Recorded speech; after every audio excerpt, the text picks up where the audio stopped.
Good morning.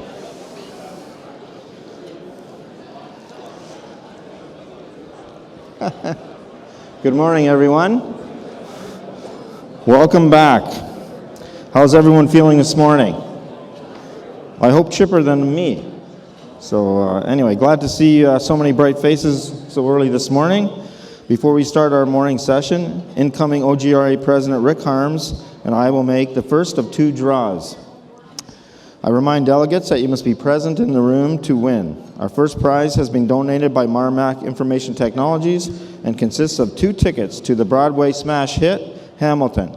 OGRA is kicking in a $200 gift card that can be used at numerous restaurants. So, where is the... There, it comes. Good morning, Joe.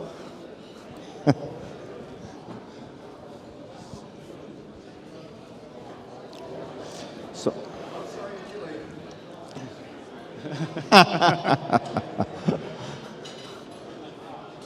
okay. Give her a spin. Drum roll, please. Yeah.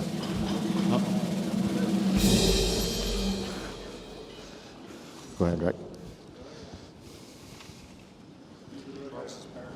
Yeah, I'll get it. Yeah, the first one, yeah. Yeah. Wow, I hope he's here today because I'd like to see how he's looking this morning. Derek Curry from Brampton. Derek, are you here? Hey! Congratulations, Derek. You have a... Yeah. All right.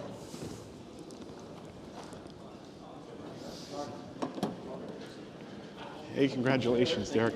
Okay, this is for you. I gotta get up here. Hey, Derek, how you doing? How you feeling? I'm fine. Sorry about that. No, you feel okay? I'm fine. All right. Just hang on a second. Oh, hold on, Derek. Get a picture. Oh, I don't want a picture. Yeah, we will. Yeah, they will. That's okay. It's just our guy.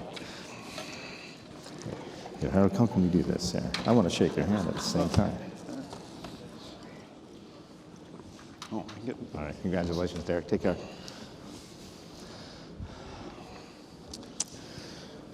Okay, and it's one of my last things that I have to do as president for you and OGRA, and I want to welcome Rick Harms. Rick has been a strong advocate for OGRA for many years. I've worked with him for many years on OGRA, and before that through the municipal engineers, so you're going to be well represented. I think the association is in great hands with Rick. He's a very super engineer, super great guy, and he'll do a great job for us. So on behalf of OGRA and our board, I want to welcome you and pass on the gavel to you, Rick, as our incoming president for OGRA. Congratulations, Rick. Thank you. Looks like it's going to work. I'll just set this here for a moment. Just step aside. Yeah. So, Rick, it is my pleasure to present the past president's pin to you.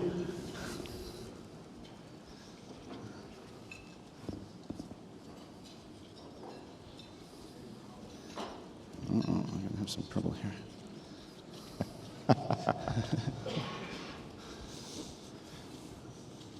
This might not. Not good with jewelry. No. Some engineer you are. Okay. We're good to go. Do you have to put... Okay. It's fine. Okay. Well, that's not going to work either. Just stick it there. Just poke it on. Okay. It's it. We're good like that. Perfect. Okay, and Rick, I also have the past president gavel Very to nice. present to you. Thank you. Very nice. You wanted to get a photo of this?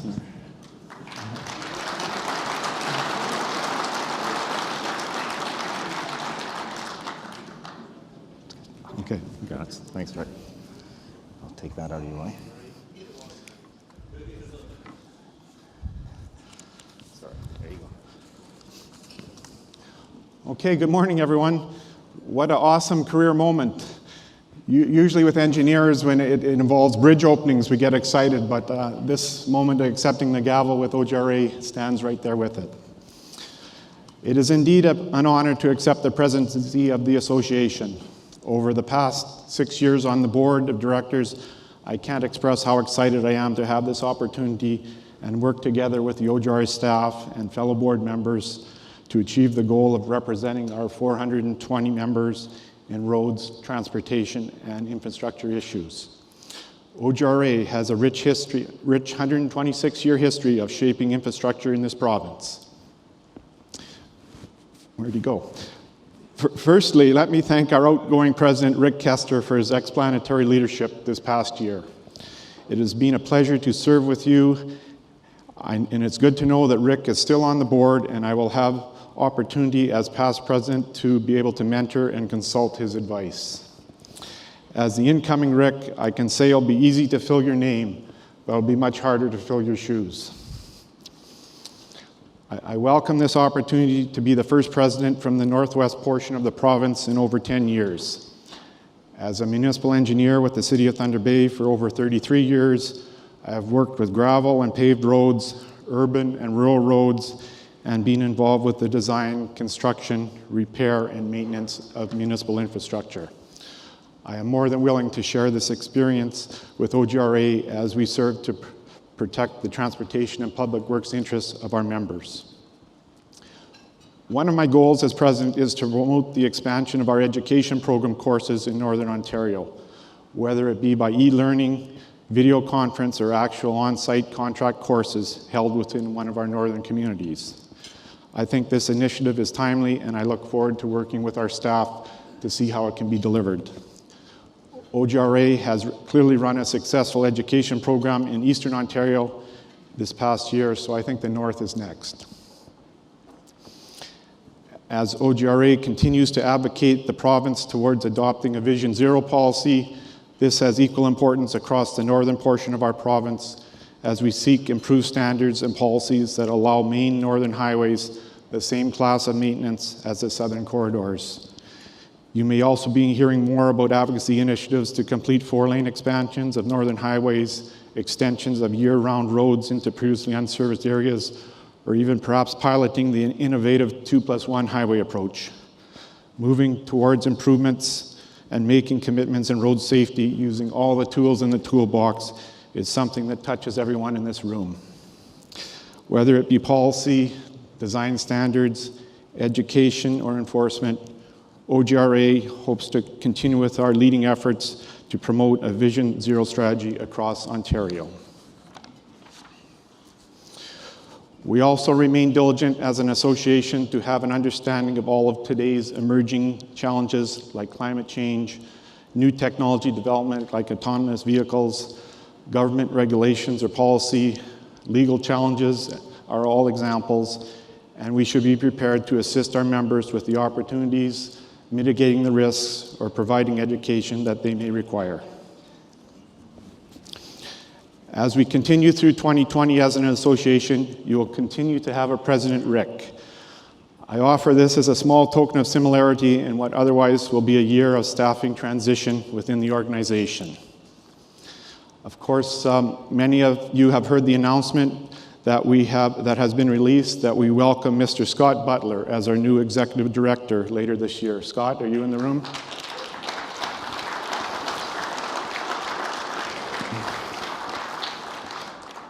Scott has been with OGRA over 10 years, and many of you are aware of his accomplishments that include strong policy planning, advocacy connections with our municipal members and other political members of the Parliament.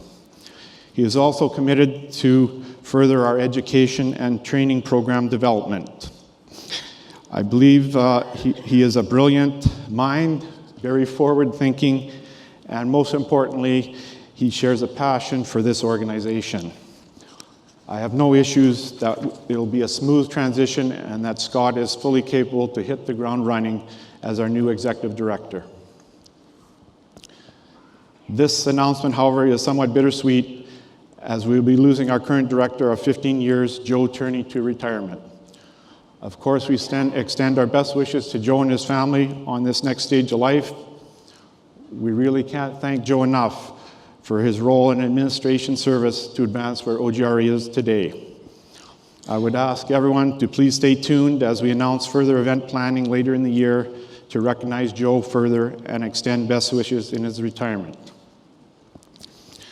I would also be remiss not to mention at this time that longtime OGRA staffer Kathy Houston will also be retiring this year. Kathy, are you out there? Don't see her right now, but she has been an invaluable resource to all members, and it is simply unbelievable all the behind-the-scenes work that she has done to manage the business of the association, especially the logistics of hosting this annual conference for many years. This will indeed be a challenge to duplicate what Kathy has done in managing the day-to-day activities of OGRA. We extend our best wishes to Kathy on her pending retirement. So please join me in a show of appreciation for Joe and Kathy again and all they've done for the association.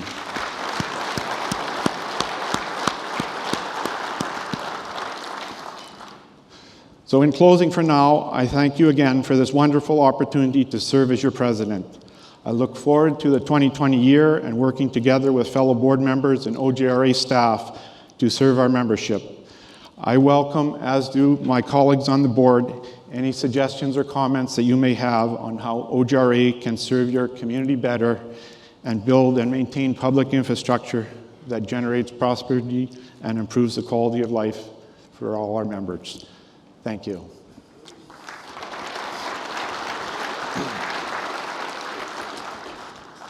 And with that, I'll call on Donna Jebb to introduce our next morning speaker.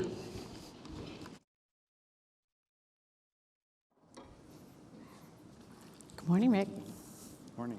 Good morning, everyone. I'm Donna Jebb, Councillor of the Town of New Tecumseh and an OGRA Director. Kinga Surma began her political career in 2010 working on the Toronto mayoral election, which resulted in her being hired at City Hall during Rob Forbes' mayorship. In 2014, Kinga ran a powerful and an intense campaign as a city councillor candidate in the Toronto municipal election. After the election, Kinga was hired to manage the Ontario PC party leadership candidate Christine Elliott's campaign tour, a position that led to the role of a caucus relations in the office of Patrick Brown, leader of the official opposition. In 2018, Kinga was elected the MPP for Etobicoke Centre. In 2019, she was appointed Associate Minister of Transportation for the GTA. Please welcome to the OGRA stage for the first time, Kinga Surma.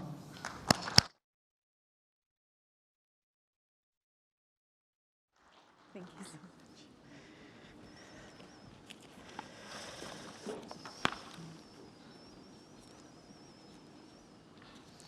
Good morning, everyone. I hope you enjoyed your breakfast. I want to start by thanking the OGRA for their hard work and dedication. You represent the infrastructure interests of municipalities through your advocacy, consultation, training, and service delivery. I myself worked at the municipal level before running for office, a position which I truly enjoyed and which paved the way for me to be here. In my capacity as the minister, I know that we need to have an open dialogue to help address the regional challenges that Ontario's transportation network currently faces. I want you to know that we are here to help you meet the needs of your communities for today and the future. The conference theme this year is a vision for a prosperous tomorrow, and I am pleased to share with you our government's vision. Our government is ushering in a new era in Ontario's transportation history, and we are steadfast in bold action and major investment. Under the leadership of Premier Ford, our government is making transportation a top priority. Our plan connects communities and people in ways that will ensure Ontario's prosperous future. We are committed to building better public transit, delivering more services smarter and faster, and of course, saving taxpayer dollars by forging new partnerships. We are building critical highway infrastructure and developing comprehensive transportation plans for every region in the province of Ontario. As Ontario's Associate Minister of Transportation, My focus is on delivering our government's promise to improve our transportation networks to better serve families, commuters, and businesses. Transportation is truly a passion of mine, and I am so grateful to be entrusted with this file. Today, the challenge of traffic and congestion confronts Ontario commuters like never before. Travel times continue to increase, taking time away that could be spent with family and friends. In my time as the Associate Minister and as the Parliamentary Assistant to the Minister of Transportation before that, I've had the opportunity to speak to countless people and organizations all across the province. And overwhelmingly, what I hear is that people are frustrated with the state of our transportation system. Simply put, they are fed up. And I completely agree, and I completely understand the frustration that people are feeling. It's something that I hear from my local constituents all the time. I know some politicians only knock on doors when they want votes or come an election, but not me. I knock on doors each and every week.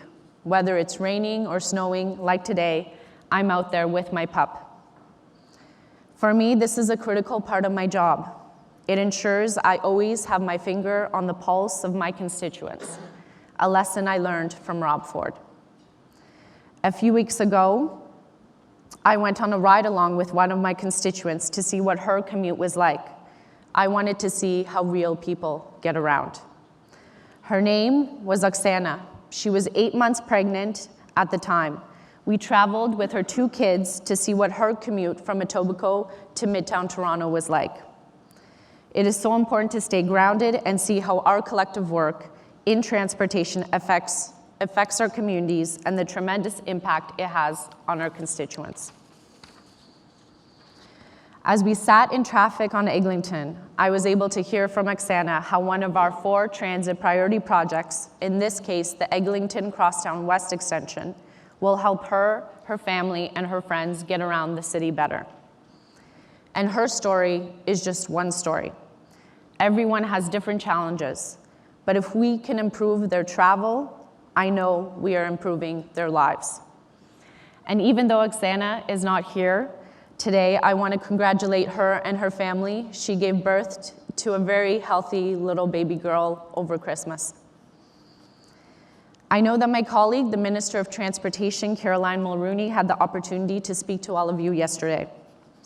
And she provided some detail about our government's historic $28.5 billion investment in transit expansion and the legislation that we just put forward, if passed, will help deliver those projects faster.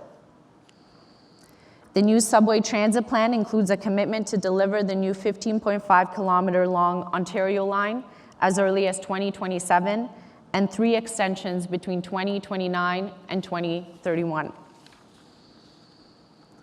The Yonge North subway extension, stretching from Finch Station to Richmond Hill Centre, will provide much-needed transit connections to York Region. Etobicoke neighborhoods will enjoy increased transit access with the Eglinton Crosstown extension, which will also enable future expansion to Pearson Airport. Scarborough residents will finally get the 3-stop Scarborough subway extension that they have waited so long for. And of course, the Ontario line, which will connect Exhibition Place, Ontario Place, to the Ontario Science Centre and bring transit to underserved communities like Thorncliffe and Flemington Park. Our plan for transit is truly a massive undertaking, but it is one that we can no longer afford to delay. A big part of our ability to move forward quickly is the new partnership between the Province of Ontario and the City of Toronto. After years of discussion, we finally have one single unified plan for subway expansion in Toronto. Something that I think most people would have said was unachievable, but we did it. Our collaborative effort is delivering the largest subway expansion plan in Canadian history, increasing the length of the current system by over 50%. Toronto City Council's vote in support of our plan this fall demonstrates that our cooperation between the province and the city has brought an end to years of political squabbling. Minister Mulrooney was key in making this happen. As a part of our vision for transit, we are also moving forward with a new kind of partnership with the City of Toronto to build transit-oriented communities around stations of these new lines. It's something I'm proud to be directly involved in, and I'm pleased to let you know a little bit more about.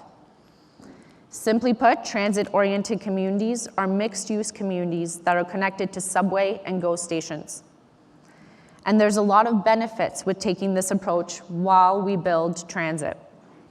Transit-oriented communities will increase ridership, reduce congestion, create jobs, a mix of housing, create complete communities based on sound planning, and capture value to transit investment.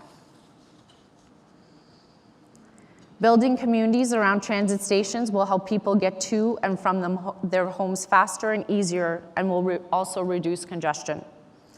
And since transit and housing go hand in hand, I think it's just plain common sense. This new approach to building transit will reduce cost for the province and will provide faster, better access to regional transportation. And we've already begun. Last year, our government partnered with Woodbine Entertainment Group to develop and build a new GO Transit station near Woodbine Racetrack on the Kitchener line.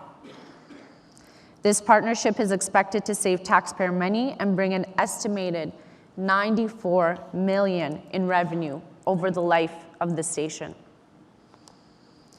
A new GO station at Woodbine will offer opportunities to live and work near a significant employer and entertainment destination.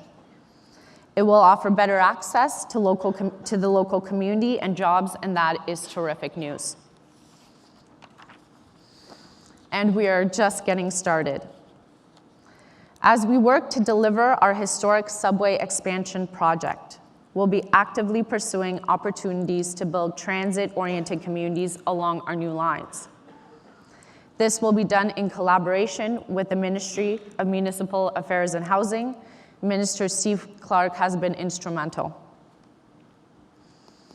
But with that, I want to stress to you that our government has a plan to improve our transportation network, not just for the GTA, but across the province. And I have another story to tell you to demonstrate our affection and commitment to communities across the province. At the 2018 AMO conference, I met with representatives of the town of Smith Falls out in Eastern Ontario. They were telling me how the reconstruction of a bridge in town was very much needed and how the province could potentially help. After working with them to get their application in, I was happy to see that the work we did together paid off, with Smith Falls securing funding to help rehab the bridge. I actually went out to Smith Falls with curiosity and met with officials to learn more about how important rehabbing this bridge was to the local area. We walked the street in a snowstorm, much like today, and I even have pictures to prove it. It's stories like that that make this job so rewarding, and that's why no matter what part of Ontario you're from, our government has a plan to improve your transportation experience and help you get around more easily. We are developing comprehensive transportation plans for each part of the province: the north, the east, the southwest, and the greater Golden Horseshoe, to better connect communities, spur economic development, and get families and businesses moving. We released our first draft plan connecting the Southwest just a few weeks ago. That plan includes more than 40 actions and strategies, including options for improvements to existing rail corridors and private sector partnerships to optimize passenger and freight rail. It also includes improvements to Southwestern Ontario's highway network and inter-community bus service. That plan will have a direct impact on 1.6 million people and support the region's thriving manufacturing, healthcare, and agricultural sectors. The consultation for our draft plan is still open for a few more weeks, so I encourage everyone here today who either lives or works in the area to please go online and have your say. We're committed to hearing and responding to people's needs and the unique needs of each region for each of our plans. In fact, my colleague, the Parliamentary Assistant to the Minister of Transportation, Vijay Thanigasalam, was in Northern Ontario just a few weeks ago on a multi-city tour to hear more about the challenges faced in that part of our province and collaborate on solutions as part of our plans for the North. Improving our roads will be a prominent feature in all of our plans. The roads we build connect the people of Ontario and represent our path to a prosperous future. We are committed to remaining a world leader in moving people and goods safely, efficiently, and sustainably to support Ontario's economy and quality of life. Our government also understands the vital link between our highway network, Ontario's transportation infrastructure industry, and the economic prosperity of our province. There are over 16,900 kilometers of Ontario's roads and highways. They are truly the backbone of this province. Roads, bridges, and highways connect communities and help us get home to our loved ones safely. The roles that I have had in the transportation file have taken me all over this great province, and everywhere I go, I see shovels in the ground and people hard at work to improve our highway network.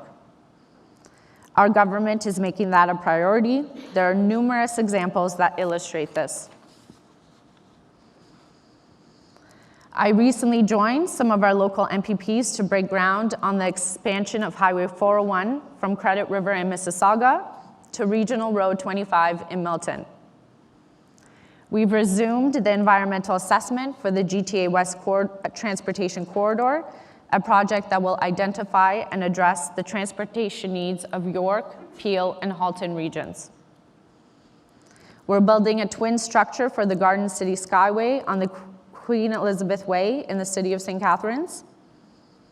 And we're widening 31 kilometers of Highway 401 between the City of London and the town of Tilbury from 4 to 6 lanes. These are just a few examples. I also want to highlight 3 other important projects that our government remains committed to delivering.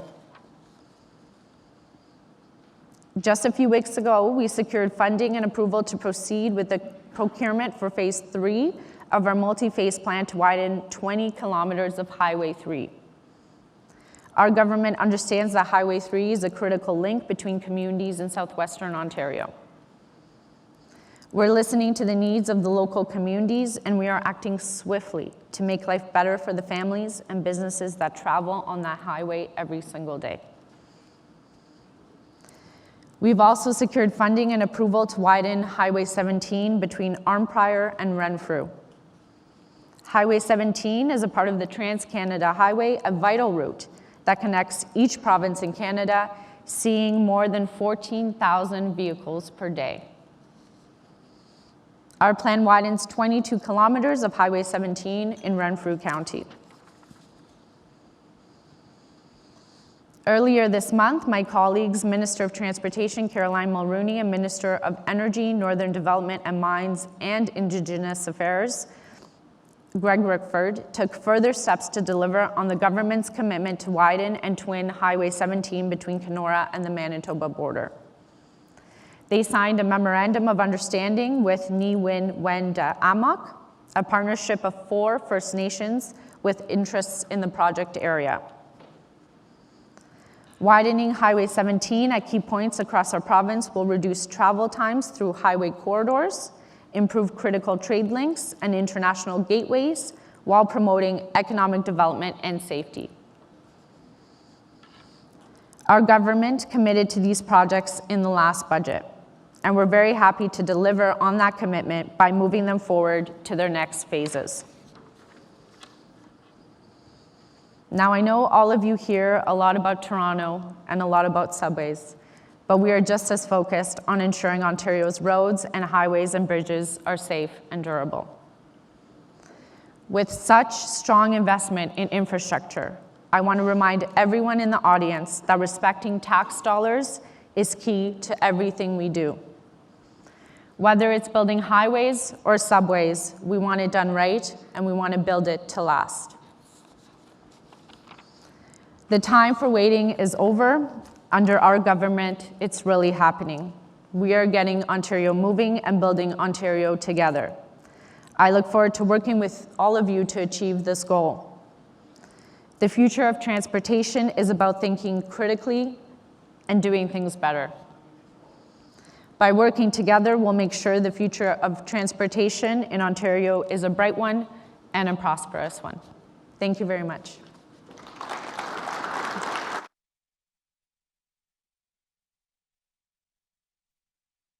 Thank you, Minister Surma. It's always a pleasure to hear the programs and projects that your ministry is working on, and you're welcome to come up to OGRA again next year and let us know. Thank you.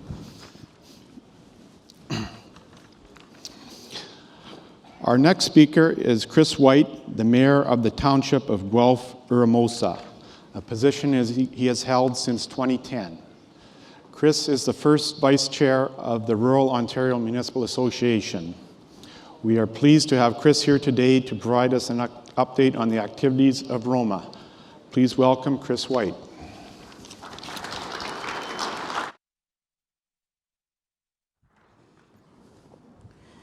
Oh, no mic. Okay. Thank you for that introduction. As he said, I'm Chris White, Mayor of Guelph-Uramosa Township and first Vice Chair of the Rural Ontario Municipal Association. It's great to be back at this hotel. I really miss this hotel. They've done a great job with the renovations and stuff like that. It's a little confusing getting around, but I got to tell you, it's a great spot.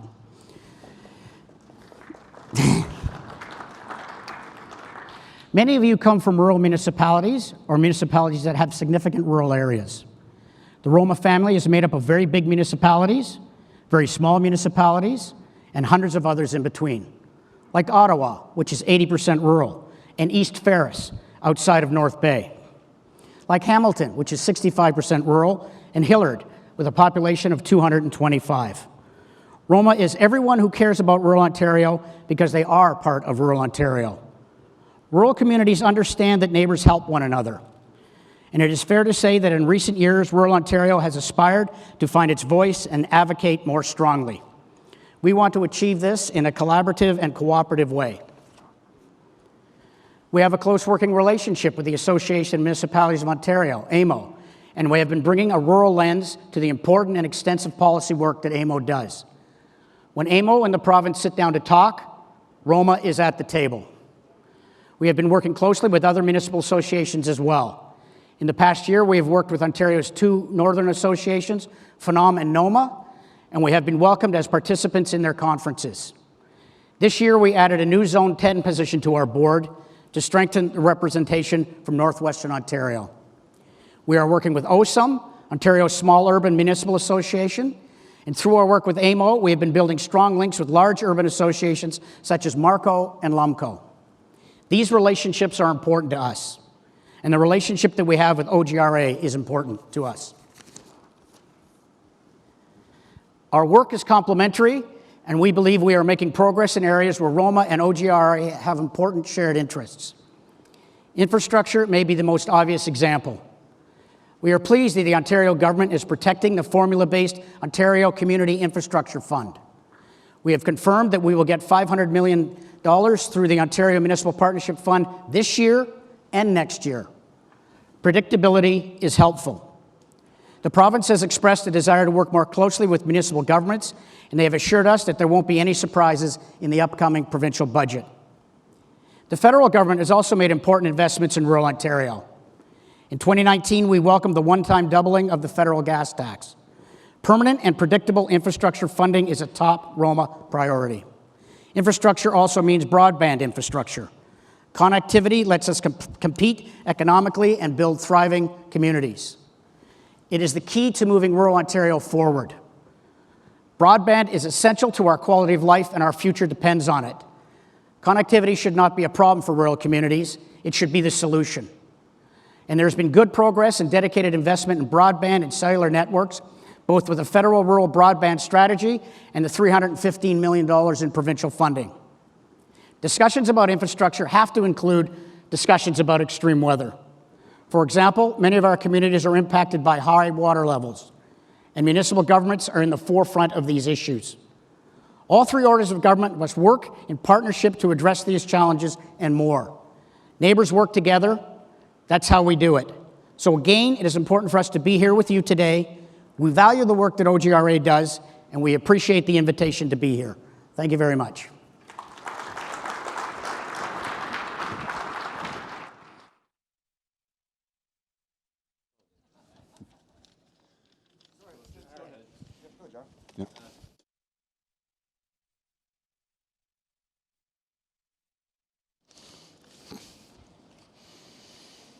Good morning, everyone. I'm John Parsons, Division Manager of Road Operations for the City of London and OGR Director.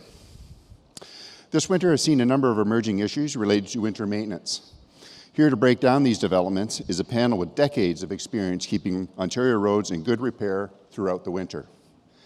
Fahad Shuja is a co-chair of the Ontario Road Salt Management Advisory Committee. Paul Johnson is the Operations Manager for the County of Wellington. Ken Lupe is the Manager of Works Operations for the City of Mississauga, and moderating the session will be Scott Butler, OGRA's Manager of Policy and Research. Please welcome.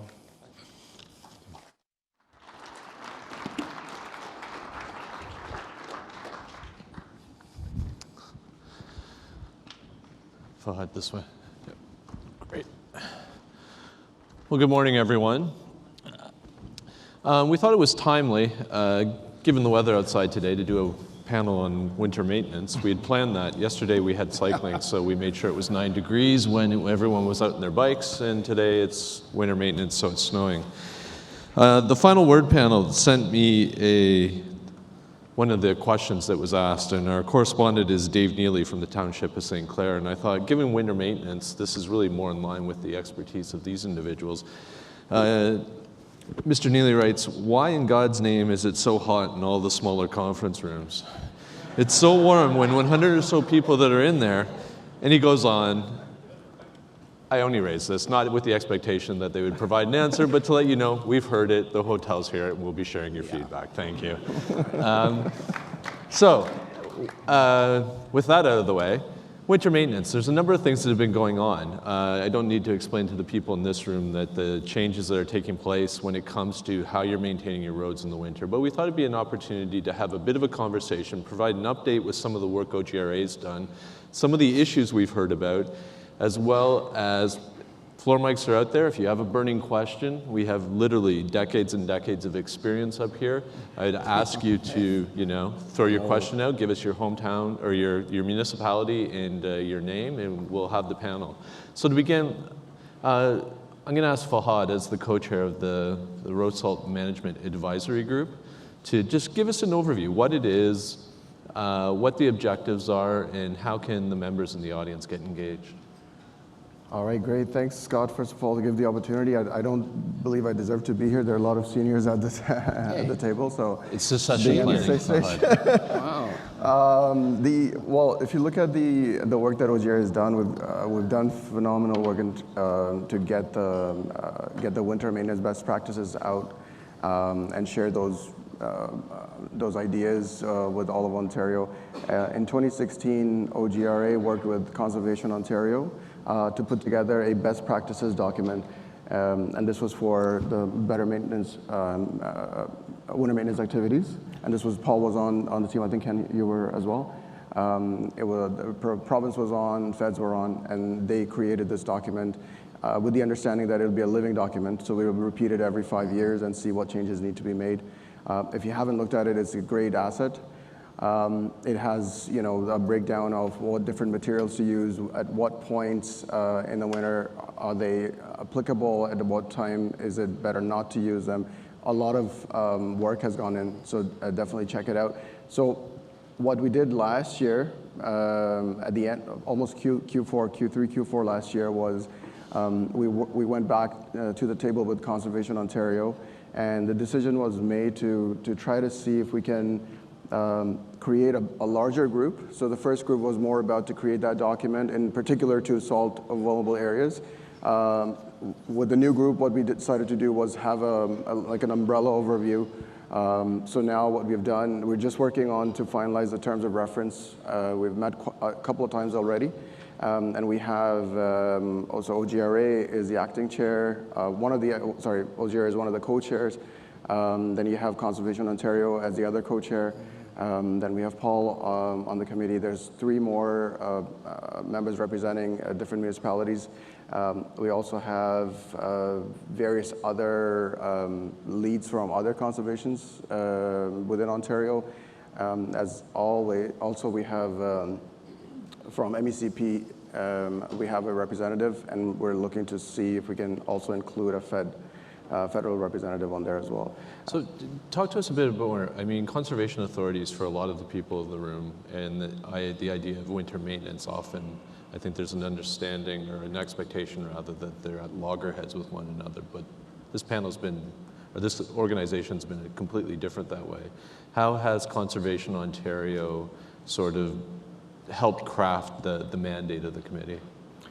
Yeah, so what they have done, of course, they come out with the thought that the lakes in Ontario are very important. We need to do more to try to make sure that we're sustainable with the salt usage. They're open with that thought, and the idea of the whole 2 chairs for the same committee was to make sure that both voices are at the table. And we are working together before larger laws are created or mandates are created. So this kind of opens up that dialogue and lays it out in front of the people to say, these are the problems. How do you solve them now, or how do you plan to solve them going forward? So it's more proactive. Yep. Speaking of proactive, we have Ken Lope from the city of Mississauga who reached out to us. I guess it was back in November, and began explaining to us some of the challenges they were having with third-party contractors and the issue of their ability to get insurance. I'm wondering if you can just elaborate on the situation you found yourself in, Ken, on that front. Okay, well, thank you, Scott, and good morning, everyone. As part of our due diligence in preparing our new winter contract, which should be out shortly, City of Mississauga is next door to Toronto, or a population of well over 700,000 people, 5,600 lane kilometers of roads. So we are preparing a long-term contract for at least 7 years with some option years, and we're looking at several hundred pieces of equipment. The value of the contract is well into the double digits on an annual basis. So it's a fairly extensive contract. So part of our due diligence is reaching out to our contractors, our current contractors, and asking them some of their likes and dislikes and some of the challenges with the current contract, what they would like to see, what they wouldn't like to see. And what we were hearing from some of them, not from all of them, but from some of them, was the escalating costs of insurance. One, in fact, was concerned that they wouldn't be able to get insurance on the next contract. Another one, the costs were so high that they didn't feel they could bid competitively on the next contract. So that was certainly concerning to us, so we reached out to our neighboring municipalities in the industry as well, and we heard the same thoughts as well. It wasn't everybody was getting hit, but certainly there was enough concern out there. We reached out to Ontario Good Roads Association to touch base with some of their industry contacts. We heard the same thing. We touched base with our risk management people in the industry, and again, they heard the same thing. So Mississauga prides itself on being very proactive, especially when it comes to winter maintenance. So we thought, how can we control or mitigate some of the costs or manage them anyway? Because at the end of the day, whatever cost increases a contractor receives, they're going to be passed on to the municipality, and unfortunately it gets passed on to the residents, to their tax base. So we looked at our operations, and most of it is really some operational impacts that we can manage to at least help mitigate the cost. So one of the things we're looking at is looking at our orientation package that we provide to our contractors on an annual basis. Basically, it's really an overview of our service level expectations and standards.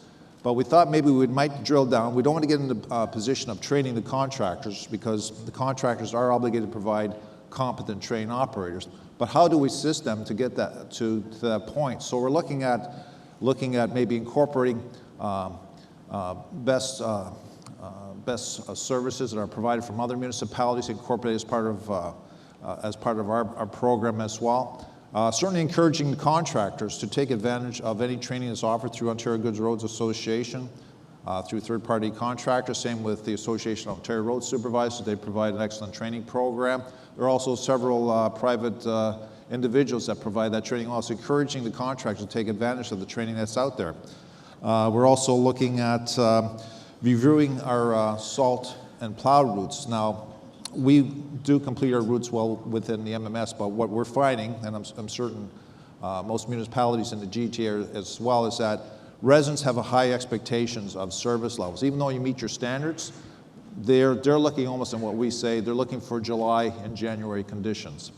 And so even though we are meeting our MM standards, it's an opportunity of rejigging some of our routes that we can not only continue to meet our standards, but actually improve on meeting on those standards. We're also looking at improving our field supervision, not only by our own supervisory staff. Understand again, because Mississauga has 5,600 lane kilometers and several hundred pieces of equipment to manage, it does become onerous for our staff to keep an eye on everything that's happening out there. But we certainly impress upon them that look for the things that really matter. So for example, we're looking at simple things like how you set up the plows. Are they set up at a 55-degree attack angle? Look at the cutting edges for the blades. Are they, are they worn that need to be replaced? We're looking at our contractors as well. They're obligated to provide supervision of their staff as well. So we're certainly encouraging them, or not encouraging, but providing direction to make sure they're out in the field, and we're making sure that wording is in the contract document as well. So they're also monitoring the performance of their staff to make sure they are meeting the service levels as well. We're also looking at, and some municipalities are doing this as well, to assist in managing insurance costs. Does it make sense to bring some of the work back in-house? I know City of Toronto is looking at it. City of Brampton, where I used to work, is looking at it as well. And it's just good common business sense and strategic planning to look at, if the costs are starting to go up, does it make sense to bring some of the work back in-house? Understanding that whatever work you bring back in-house for winter operations, you're going to have those bodies and equipment for summer operations as well. So is there an opportunity then to use, to leverage that as well? You certainly don't want one program, your winter program, driving your summer programs, or vice versa. You want to make sure that there's at least a balance so the equipment's used all year round, and as well as your staff. So we're looking at that, see if that makes sense as well. In terms of proactive planning and response, today's a perfect example. We've got 20 centimeters planned for today. The salters are out on the road right now. The team has already met this morning to come up with an action plan, which they've already are executing. We certainly want to get away from the responsive and being more proactive as well. But we also want to look at what kind of treatments that makes sense at this time. Certainly we're pushing, we do have an aggressive anti-icing and pre-wetting program, but we want to encourage more of that as well. And certainly another one that's important is communications. Communications to your residents. Let them know what you're doing. Tell them that if you need to be somewhere, do it now. Don't do it in the middle of the event. If you don't have to be out on the road or you don't have to be on the sidewalks, please don't let us do our job. So these are operational impacts that we could certainly manage to help mitigate some of the insurance costs. At the end of the day, regardless of what you meet your service levels, you're always going to get claims. That's just the nature of the beast. So it's just that how do we better manage those claims. So the city of Mississauga obviously has a lot of resources. Apparently they have a lot of suggestions as well. Paul, you're in a smaller community, much different resource allocation. You've heard Ken talk about the initiatives they've put forward. If you were to look at the smaller communities that are represented in the room, what would you prioritize amongst that list as the top 3 things that they might be able to employ with maximum effect? Paul Johnson, County of Wellington. I think that you have to realize that smaller municipalities have different levels of service. Mississauga has a lot of Class 1, Class 2 roads that require higher levels of service, almost continuous maintenance. Smaller municipalities might be once every 12 hours, once every 18 hours. So your level of service dictates what you do. In the County of Wellington, we have 5 different levels of service, but I've managed to farm out the lesser levels of service to our local municipalities who have the same type of roads, and so I'm paying them a premium to maintain them. The issues that you get into is liability. Everybody has an opportunity to sue you, regardless of whether you've got a Class 4 road or a Class 1 road. The Class 1s obviously have a higher level of service requirement, and your liability is likely going to be greater because the injuries could be greater. But lawsuits are lawsuits, and people will sue you no matter what level of service road you're on.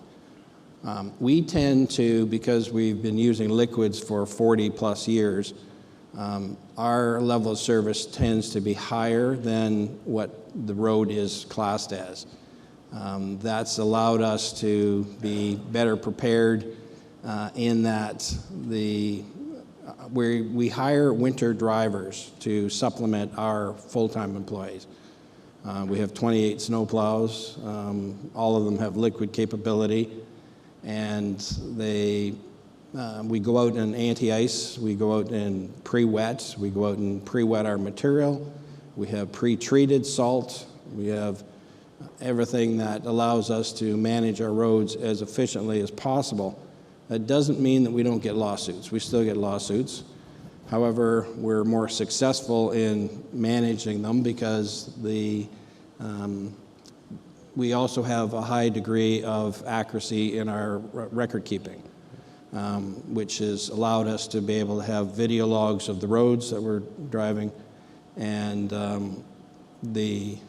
so our service levels can be met, our service levels can be recorded, our service levels can be proved, and that doesn't prevent you from still being sued, because third-party liability, they're after whatever they can get. And if it's a big enough claim and the two parties don't have enough money, the third party ends up paying the balance. So that's still a common occurrence. And that's something I'd like to see resolved in the industry, where we actually have better insurance protection against frivolous claims. So I remind folks, if you do have a question, there are microphones on the floor, and we're happy to take those. Invariably, whenever we talk about issues involving maintenance, it feels like all of a sudden we're at a law convention and everything becomes about liability and lawsuits. And underlying the defense that municipalities have in this front is the idea of documentation.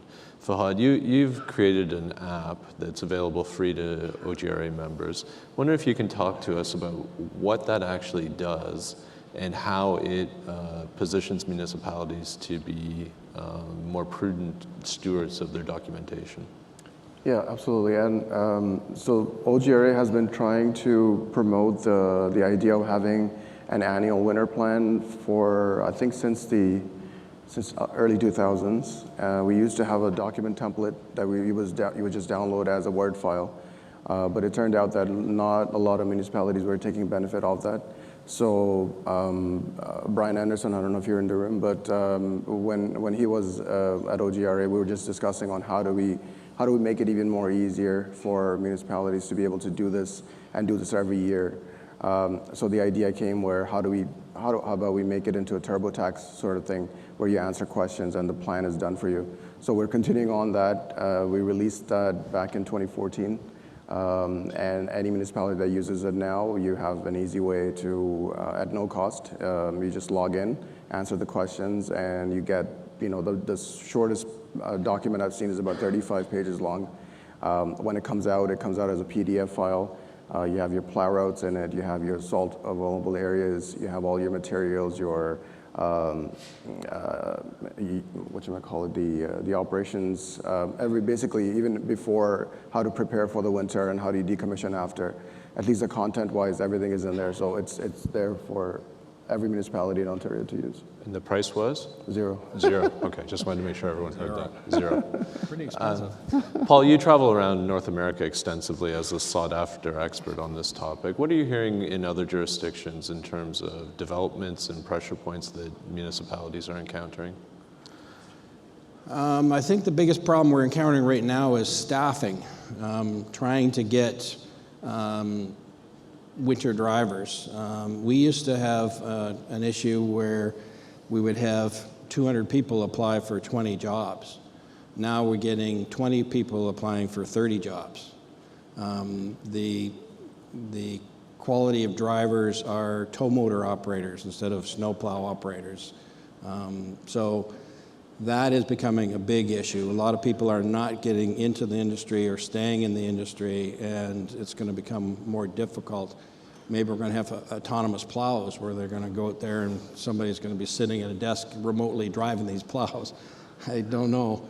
But it's going to be a problem if you don't have the manpower to operate the equipment, because we still have the snow. And the problem we're getting now, the liability, the quality of the snow, we're getting freezing rains more. We're not getting necessarily the volume of snow, but we're getting it more frequently. And so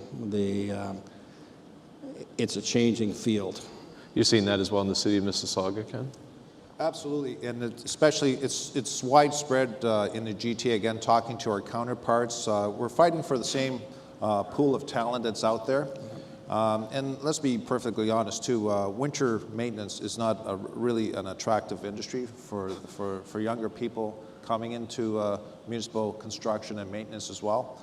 And so, you know, typically municipalities can offer strong support and training to their staff. So, and I think Paul would agree that largely that municipal operators are much better than contractor operators. And that's only because with contractor operators, they're working right up to the last minute with summer projects, and then the next day they have to switch gears and then jump into a plow truck. And so, again, they don't get the necessary support and training that they should be getting as well. So again, it is challenging, and that's why, again, that's an opportunity for municipalities to strategically look at their operations. And does it make sense to start bringing some of the operations in back house, whether it's through their plow trucks, whether it's through sidewalk tractors as well, or through cleaning their transit operations. So those opportunities are there. But again, you have to look at it strategically. But again, to answer your question, Scott, yeah, absolutely. It's a common challenge that's out there. We have a question here. Name and municipality, please. Sorry, Dean Pappas from the city of Peterborough. What's the name of the app and how can we get it? Where do we download it? Because colleagues are going to write it down right now as soon as you talk. I wish to know where to find it, so you'll let us know how to find that app. The name. It's called the Winter Web App, OGRAapps.com. Thank you. That was easy enough. Yeah, another question. Hi, Sean from Sunridge. My question is, we're talking about increasing service standards and lowering our environmental impact. How do we do the two at the same time? In our case, we've been using liquids that have allowed us to use salt more efficiently. Salt has a freezing point that's minus 21, but that's called eutectic. That's the lowest it'll go in the lab. You can never, ever use it at that temperature. In fact, we use minus 7 as the end point. The problem is, in lots of areas, you get minus 10, 15 degree temperatures, and salt does not do anything. It'll lay there, get bounced off onto the shoulder, get plowed off into the ditch, end up in your rivers, and you're creating an environmental issue. Using the liquids, the salt is able to be used at a much lower temperature. In fact, you can get away without using salt as such by spraying a liquid, which is a chloride, but the environmental effects of that on the pavement is less than putting tons and tons of salt on the road, which gets bounced off onto the shoulders, into the ditches, into the rivers. So using liquids is a great, other than salt brine. Salt brine is liquid salt. And so the freeze point is the same as salt. And so we use a higher end product which has a much lower freeze point, which allows you to clear the roads off faster, more efficiently, and less waste. Did you want to add something there, Ken? Yeah, from a Mississauga perspective, because of our proximity to Lake Ontario, we're right on Lake Ontario. We also have the Credit River watershed running from north and south through Mississauga as well, and its number of tributaries. So there is a concern about the amount of salt that's being introduced into the waterways. So one approach that we're actively going to be pursuing is actually doing less salting, and I shouldn't say less salting, but less use of salt, more anti-icing, but definitely more plowing. And the thinking is that the more plowing you do, because I think Paul agreed that plowing is the most effective way of removing snow from the road, the less salt you should be using. Some municipalities still adhere to the solution of chemical plowing. Mississauga does not, and we're going to be changing that. So there is going to be increased cost for plowing, because when you think of salting a local road, for example, it's just one pass. But when you're plowing that local road, there's at least 2 passes, and then of course if you have to pick up the wide corners and the intersections, so there's almost a 2.5 to 3 times cost versus a salting operation. But the idea is then you're going to be using less salt as well. So there's going to be some offset costs. Will it be a zero net effect? I'm not sure, but certainly there will be a more positive impact on the environment by using less salt, but certainly more liquid solutions, and then obviously more plowing as well. Fahad, you wanted to add? Yeah, I just wanted to quickly add on top of what these guys are saying. When you look at the good practices for winter, I don't want to get it wrong, so I'm looking at good practices for winter maintenance in salt vulnerable areas. That's the document I was talking about earlier that was released in 2018. If you look at that, it has a very detailed breakdown of different materials, and if you look at table 1 in it, it actually tells you all the advantages and the disadvantages and goes in much depth for, in case you want to have a further discussion inside. The big problem as well is salt in parking lots. Landscape contractors who do parking lots are putting 10 to 40 times the amount of salt on that parking lot as they are on the adjacent road, because they're worried about slips and falls. Most of us in the road industry are not worried about slips and falls. In fact, I've never had a lawsuit in that regard, but parking lots do, and they do not use salt correctly. And that salt in the city of Toronto likely equals the amount of salt that the roads are using for parking private areas. So there is a group that's smart about salt that tries to manage that. Dave, you have a question? So Dave Barris, tell us your name. Thanks, Scott. I guess to Kent, have you researched peers on other continents as far as a substance, a chemical substance rather than salt, that would do a similar job in similar climates? I know it's cost prohibitive, but is that product available? We haven't really done any extensive research outside of North America. I guess on the fringe, we're sort of aware what's happening in other or in other countries as well, but no. But it's certainly a good suggestion, because I guess we look at our climate and what makes sense for our climate, and as Paul has suggested too, and the panel, is that the climate that we're experiencing now is certainly not the climate I remember when I started in the industry. It was mostly snow, and lots of snow with very little freezing rain. And now it's just a mixed bag, and that's why even with our weather forecast, for example, we get our forecasts 4 times a day, every 6 hours. But in between those 6 hours, the forecast can drastically change, which means your responses will change, and then also your treatments. But again, to answer your question, Dave, no, we haven't reached outside the North American borders, but certainly that's a good suggestion. Yeah. I have had experience in the Netherlands and the Czech Republic. Both of them are using other products that, in a lot of cases, they're trying to go liquid rather than solid.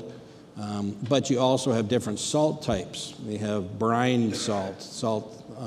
You have salt that's created from the ocean meltwater, or water that's allowed to wash up on shore and solutionize.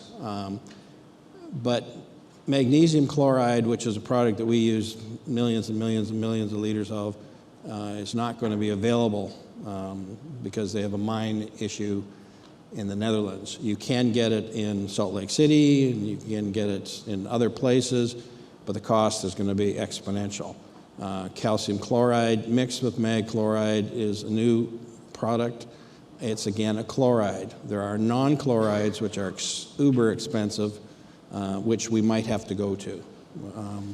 And they would be better, obviously, for the environment, but it's going to cost you a lot. Joe? Mike Alcock's been up there. Oh, sorry. Thanks, Joe. This is the problem with being seated this way. My apologies. Mike Alcock, Municipal of Surma.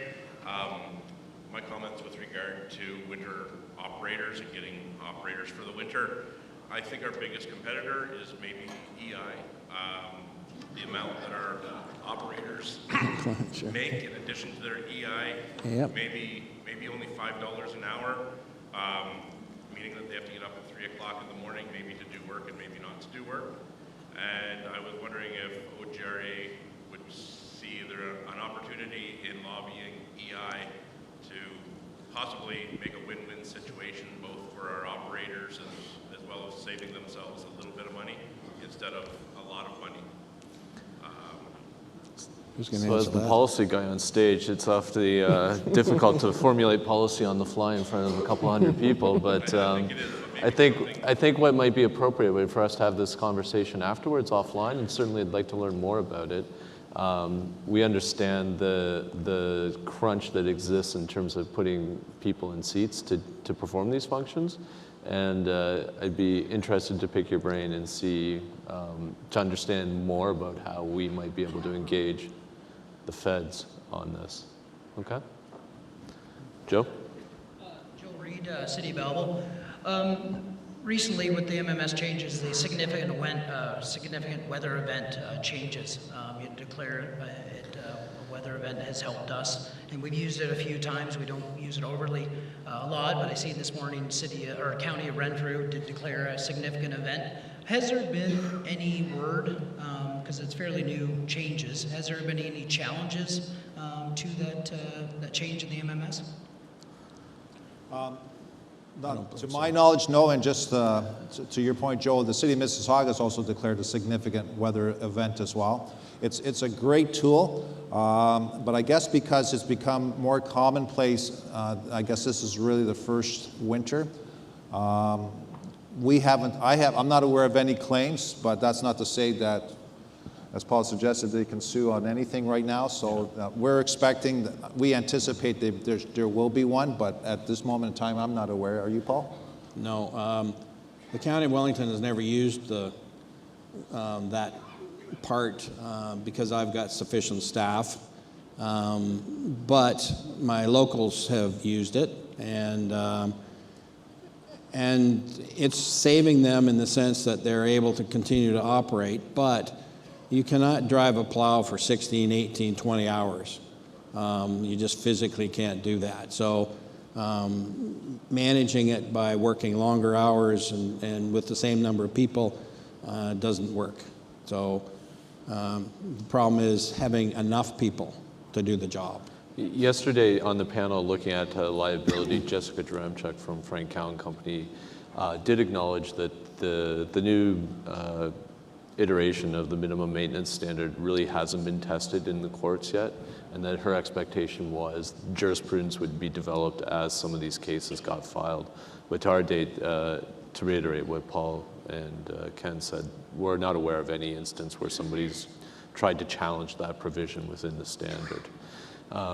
We have a clock blinking at us, indicating we've gone over time. Well, Scott, I do want to add, though, regarding the significant weather event declaration, because I was fortunate enough to be on the committee, please do not use that indiscriminately. Use it for what it was intended for. It's not a get-out-of-jail card, because the one time you use it indiscriminately, that's when you'll probably get a claim.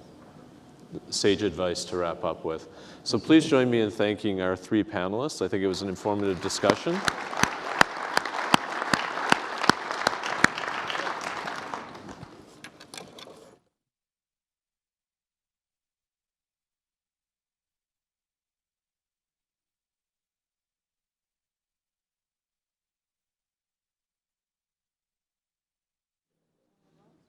And you fish it out the bottom here.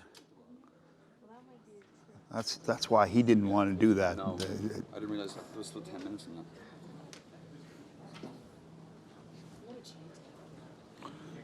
Where's your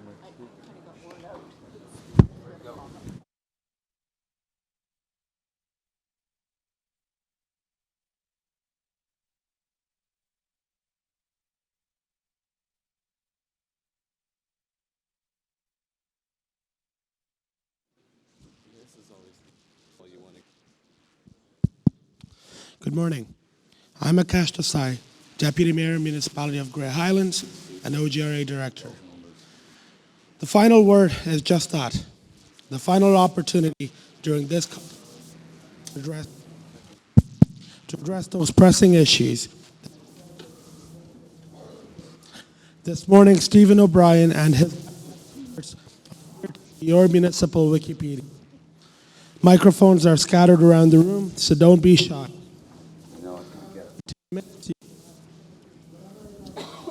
And Stephen and his panel will get you out. We'll now call.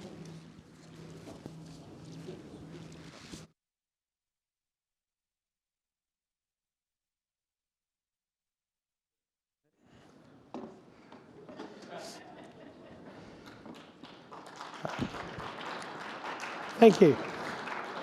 I'll start from the top. Good morning.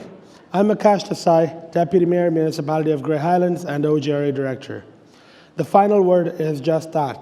The final opportunity during this conference to address those pressing issues that you are facing in your municipality.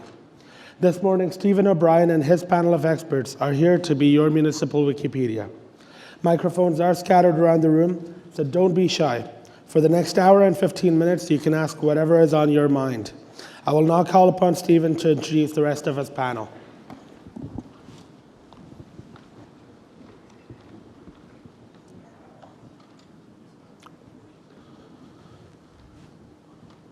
They're getting mic'd up, so they'll be here shortly.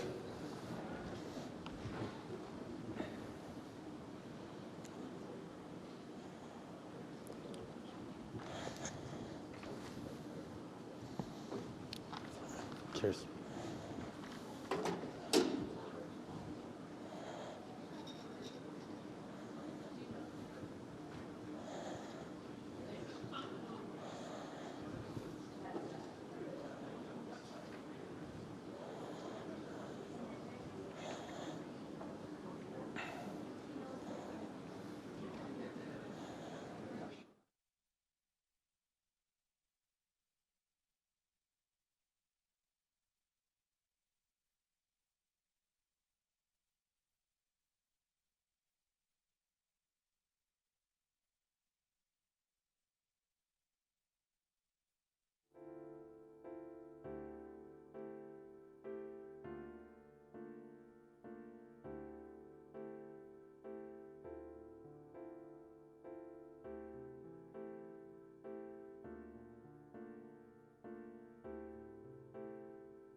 How's everybody doing? We're going to be able to answer all your questions. We just can't get the mics figured out.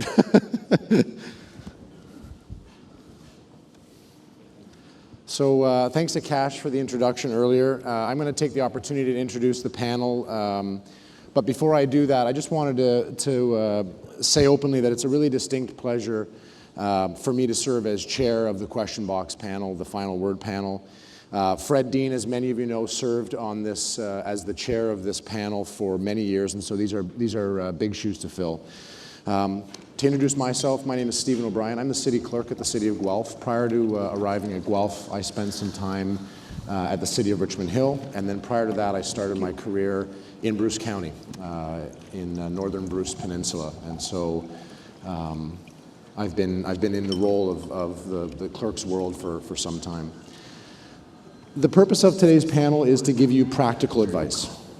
And so what we're going to provide, what we're going to aim to do is provide you general advice. We're hoping that the questions are general in nature, that it's applicable for everybody in the room. I sort of have to say this up front. There may be some really detailed questions, and that's wonderful. But you may also find that we might want to take some questions offline, and I would always also encourage you that whatever questions you ask and whatever answers you receive, feel free to circle back with your own staff in your own municipalities and check that advice as well and how it relates to your own communities. At this time, I'm going to introduce the panel. To my left, immediate left, is Barb Waldron. Barb is the Director of Building and Planning at the Township of Otonabee, South Monaghan, and in that role, she serves as Chief Building Official. She's a graduate of Loyalist College's architectural program and began her career as an architectural designer.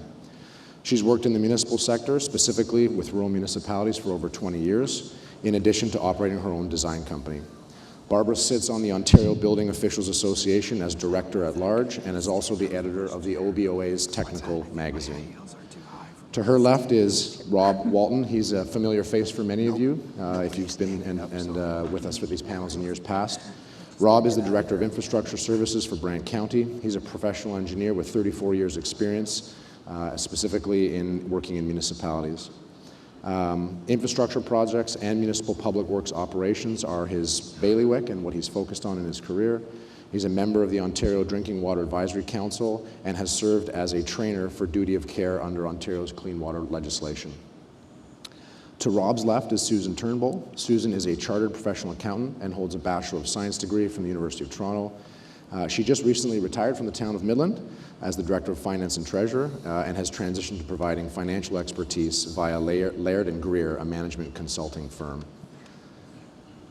To Susan's left is Sid Vanderveen. Sid has been on the panel since 1992. He's a civil engineer and recently retired as the drainage coordinator at the Ministry of Agriculture, Food and Rural Affairs. He works with the Drainage Act, municipal drains, drainage grants, the Tile Drainage Act, tile loans, the Agricultural Tile Drainage Installation Act. He is the drainage guru, as I've said. And to Sid's left is Kristen Newman. Kristen has been with the town of Lakeshore for just under 2 years as the Director of Legislative and Legal Services. Prior to joining Lakeshore, she worked at the City of Greater Sudbury, first as Assistant City Solicitor and then as Deputy City Solicitor. She attended law school at the University of Windsor, studied political science at Queen's, and actually worked in economic development and compensation consulting prior to starting her career in law. So a round of applause for the panel.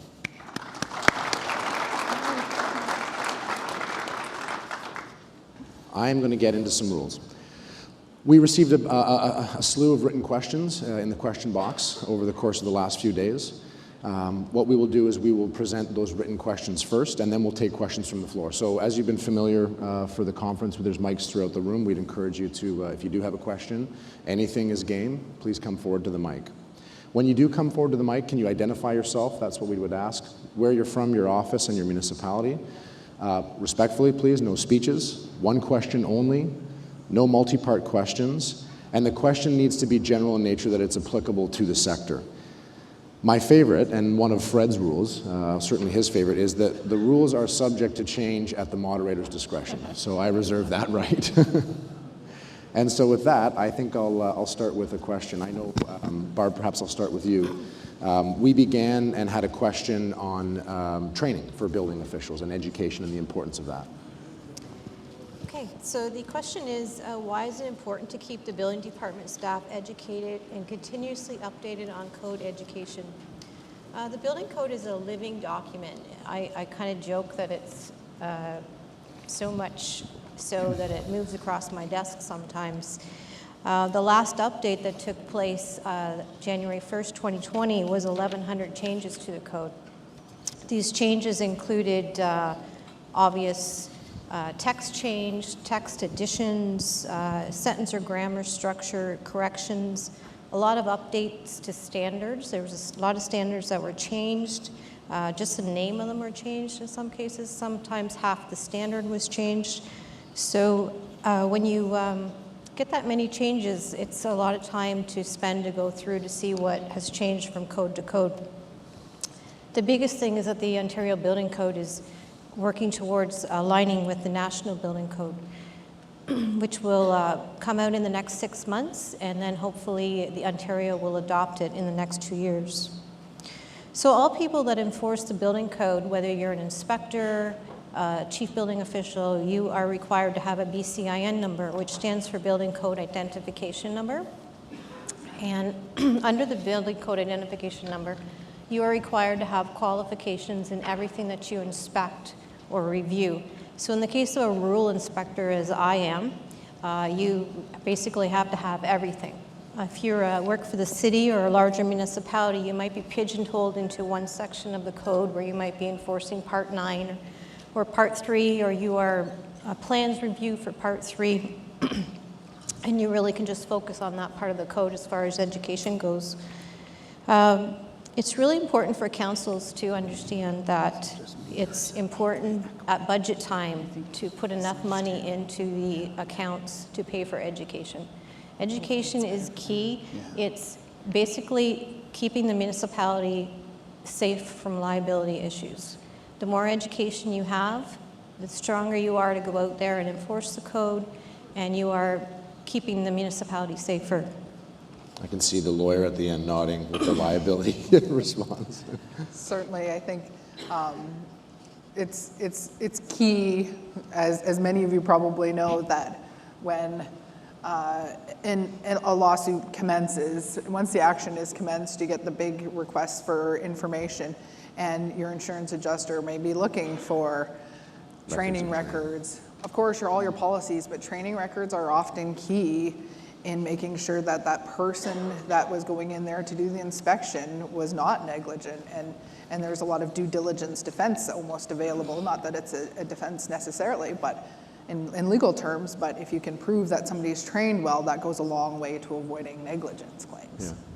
The other question we had that came from the box, I know Rob's got it there, and it's one that's sort of multifaceted in the sense that it's both in the engineering realm, but also in the finance world too, and it's an asset management related question. I thought it was really good. Do you want to read that, Rob?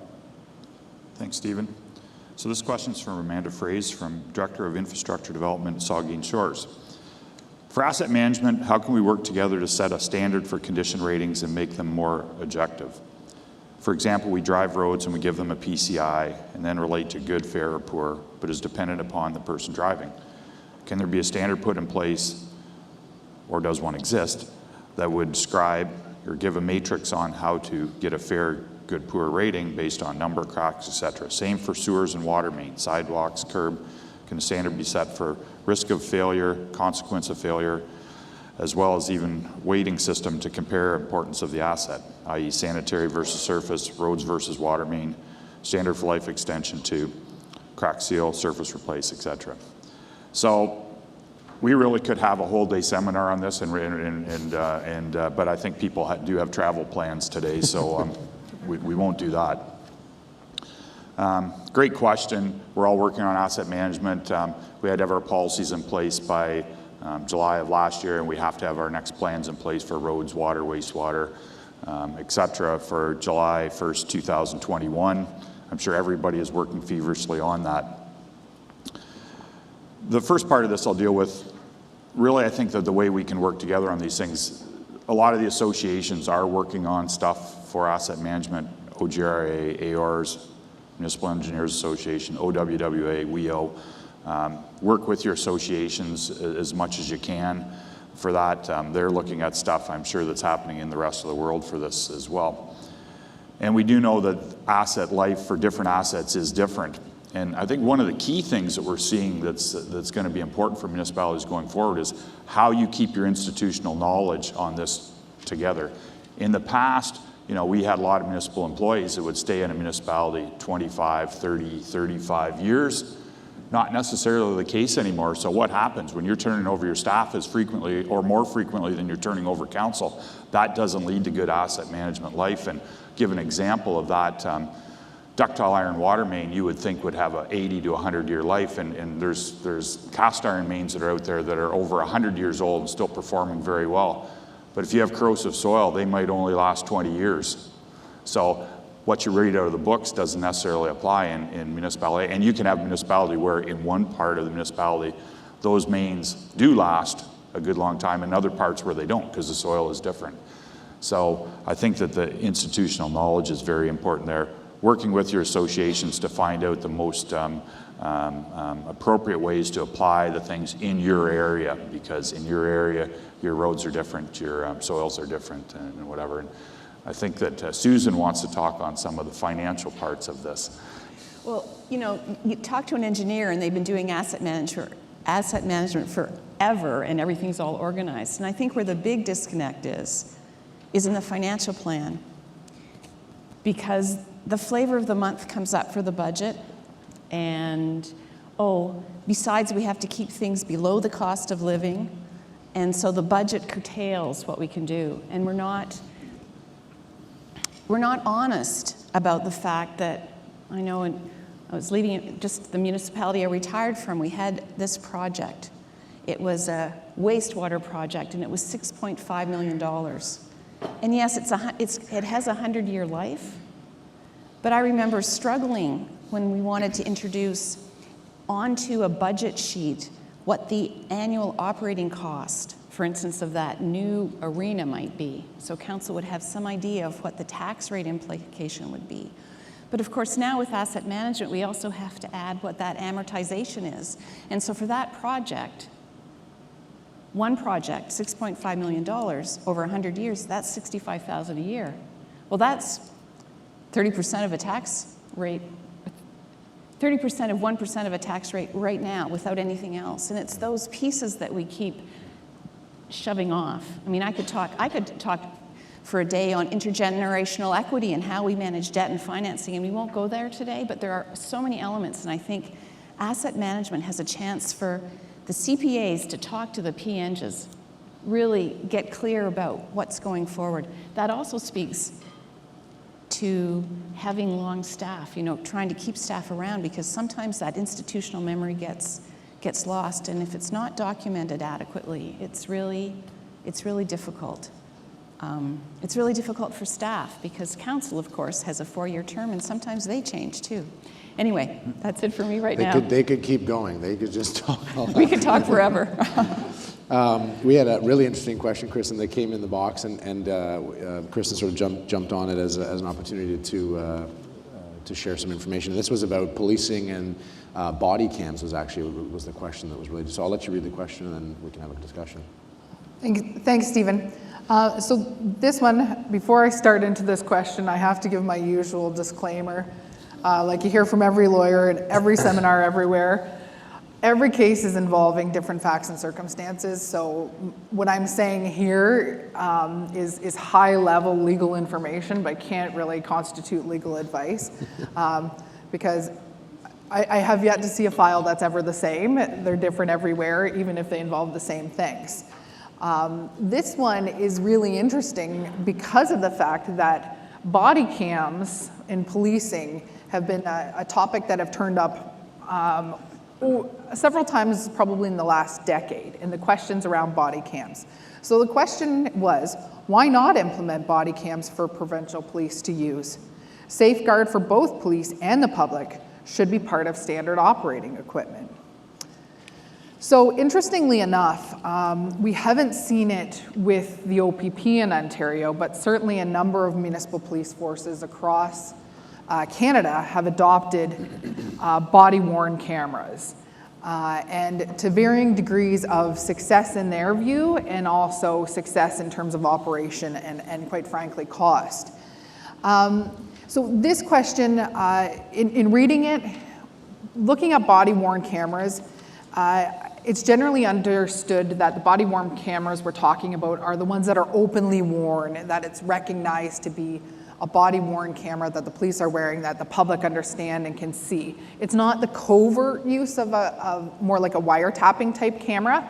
That's a whole other, you can spend days on that topic alone, and indeed courts have over the last, 100 years. More than that probably. So not necessarily body-worn cameras in that case. But there have been pilot programs for body-worn cameras. What we're seeing is Calgary police seem to have a really robust process in place, and they've continued on using body-worn cameras. The OPP, I've made some inquiries since I saw this question yesterday. From what I understand, it's not something that they've picked up. They looked at it in around 2015, thought, you know what, there's huge issues associated with it from a storage perspective, because that's significantly the issue, as we're seeing with all sorts of digital files now, is you run into issues associated with where and how do we store this? There's a big cost to storing it. How long do you store the information? There are big privacy implications too. So it's always a question of balancing the privacy interest of the public and protecting the police officers that may be wearing it, because they're usually used for a twofold purpose. Number one, to collect evidence. And we all know, like, the great thing about having that video evidence is you can put it up in a courtroom, everybody can see it, but there are some issues that come up in relation to using it for evidentiary purposes. What about the stuff that's happening off camera? What about the people over here that are just off camera? What are they doing? So it's not a 100% perfect evidentiary solution. So there are issues. There's also issues, of course, with authenticating that evidence. So who had, showing who had that access to that electronic file? Was it tampered with? All of those things. Now, generally, police forces are pretty skilled at maintaining evidence and making sure that it's held in a chain in an effort to make sure that it's secure. So, of course, practices would have to evolve to make sure that that evidence is secure, that it can't be tampered with and whatnot. But on the flip side, and on the other side of it, it does help protect officers from allegations of misconduct. So there's definitely a use and a benefit from a police service from that aspect. But interestingly enough, from an employer legal side of things, there are big concerns raised by employees about surveillance in their workplace. So should you be able to stand over top of me with a camera watching everything that I do day to day? So the unintended consequence of a body-worn camera for a police officer is that potentially their employers, the Police Services Board, or in the case of the province could see what I'm doing every day if that camera is filming all the time. So it raises the question, do you keep it on all the time? Do you turn it off? When do you turn it on? When's the appropriate time to turn it on? Was there police misconduct and then they turned on the camera? So it raises a lot of interesting issues, and the privacy commissioners across the nation were pretty quick to release a document that they all endorsed about the guidelines.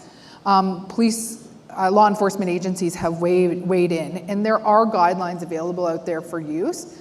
I did attend a session where the new OPP commissioner spoke. He didn't mention this. It wasn't on the radar, and certainly in terms of his overview at that time. It doesn't mean that it's not something that they continue to evaluate from time to time, but it wasn't listed there as a priority. So I think it'll be interesting to see. You'll see some police agencies were using dash cams as well in vehicles, and that was helpful on Highway Traffic Act.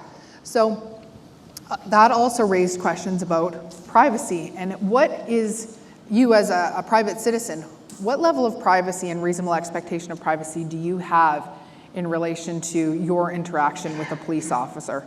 Sure, you may be hanging out in a public square somewhere, but do you have some freedom in relation to your interactions and just appearing in public? Should you be on camera all the time?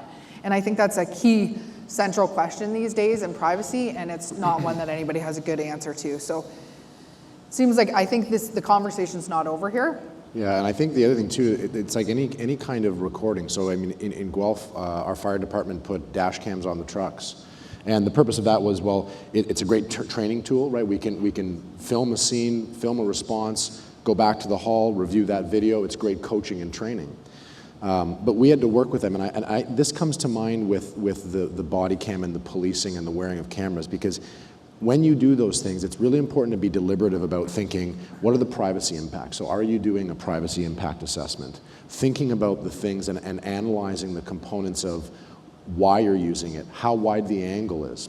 We were worried about when does the camera go on? So if they flip the sirens on and they're driving, are we capturing people's license plates?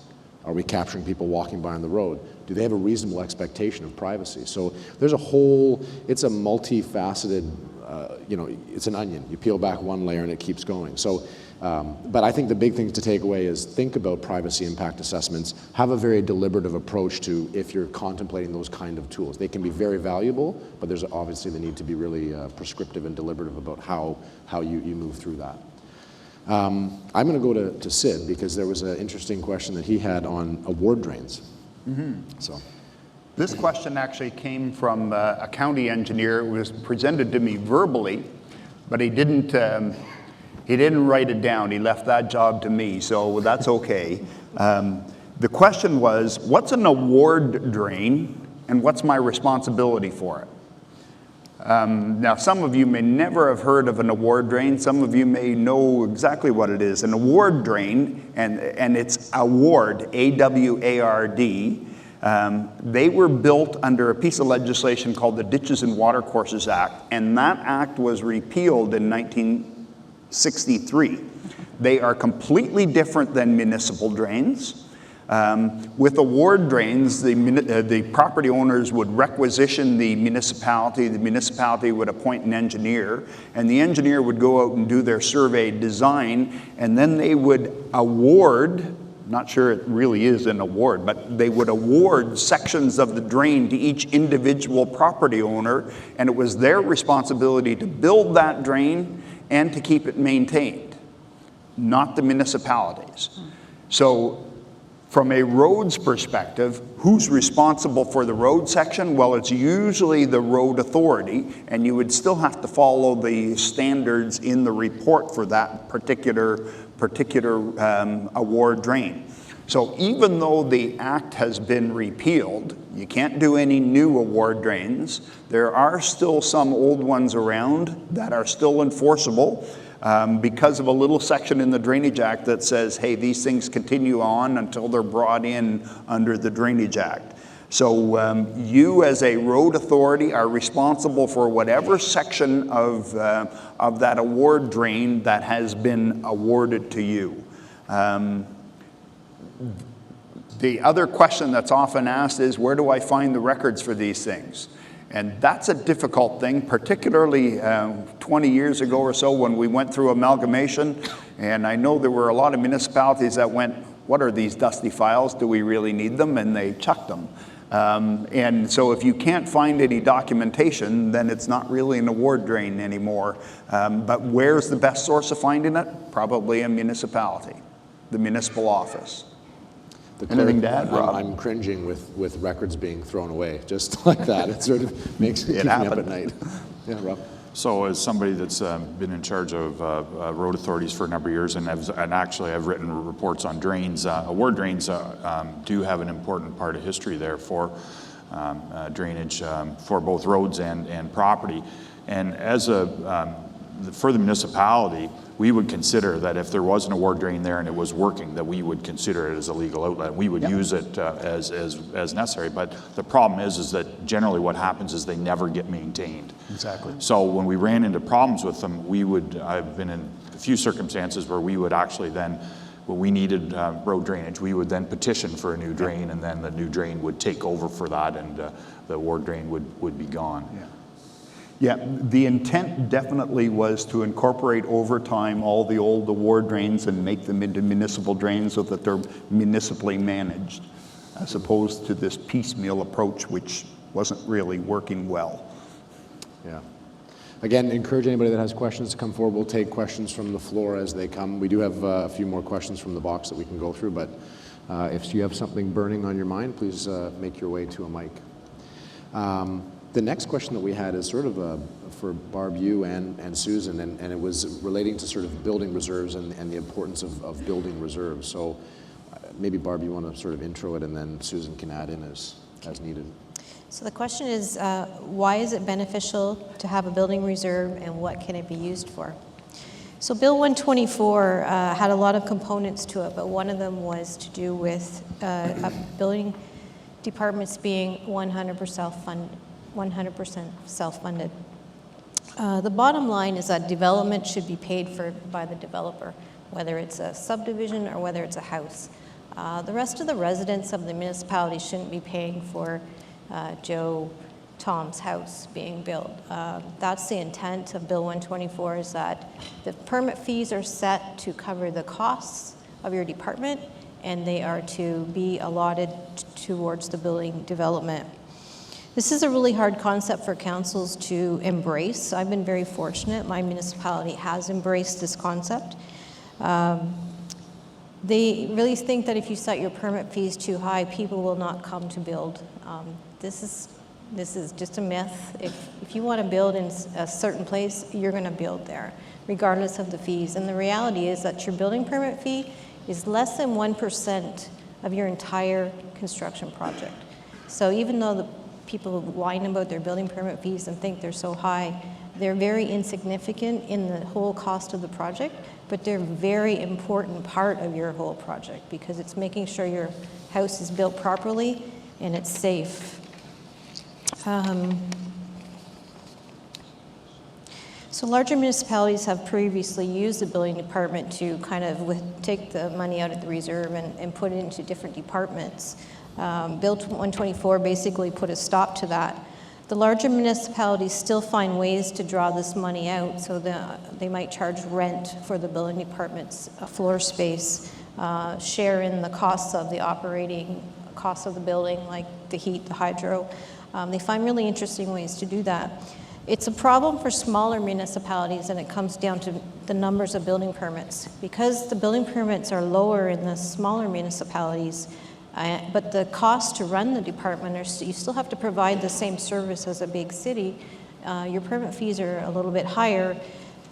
So taking the money out of the reserve to pay for things like that just doesn't help the department. And what the reserve should be used for is really the lean years. When you have a low year where you don't want to lose your staff because you've spent so much money and time training your staff, the last thing you want to do is lose them.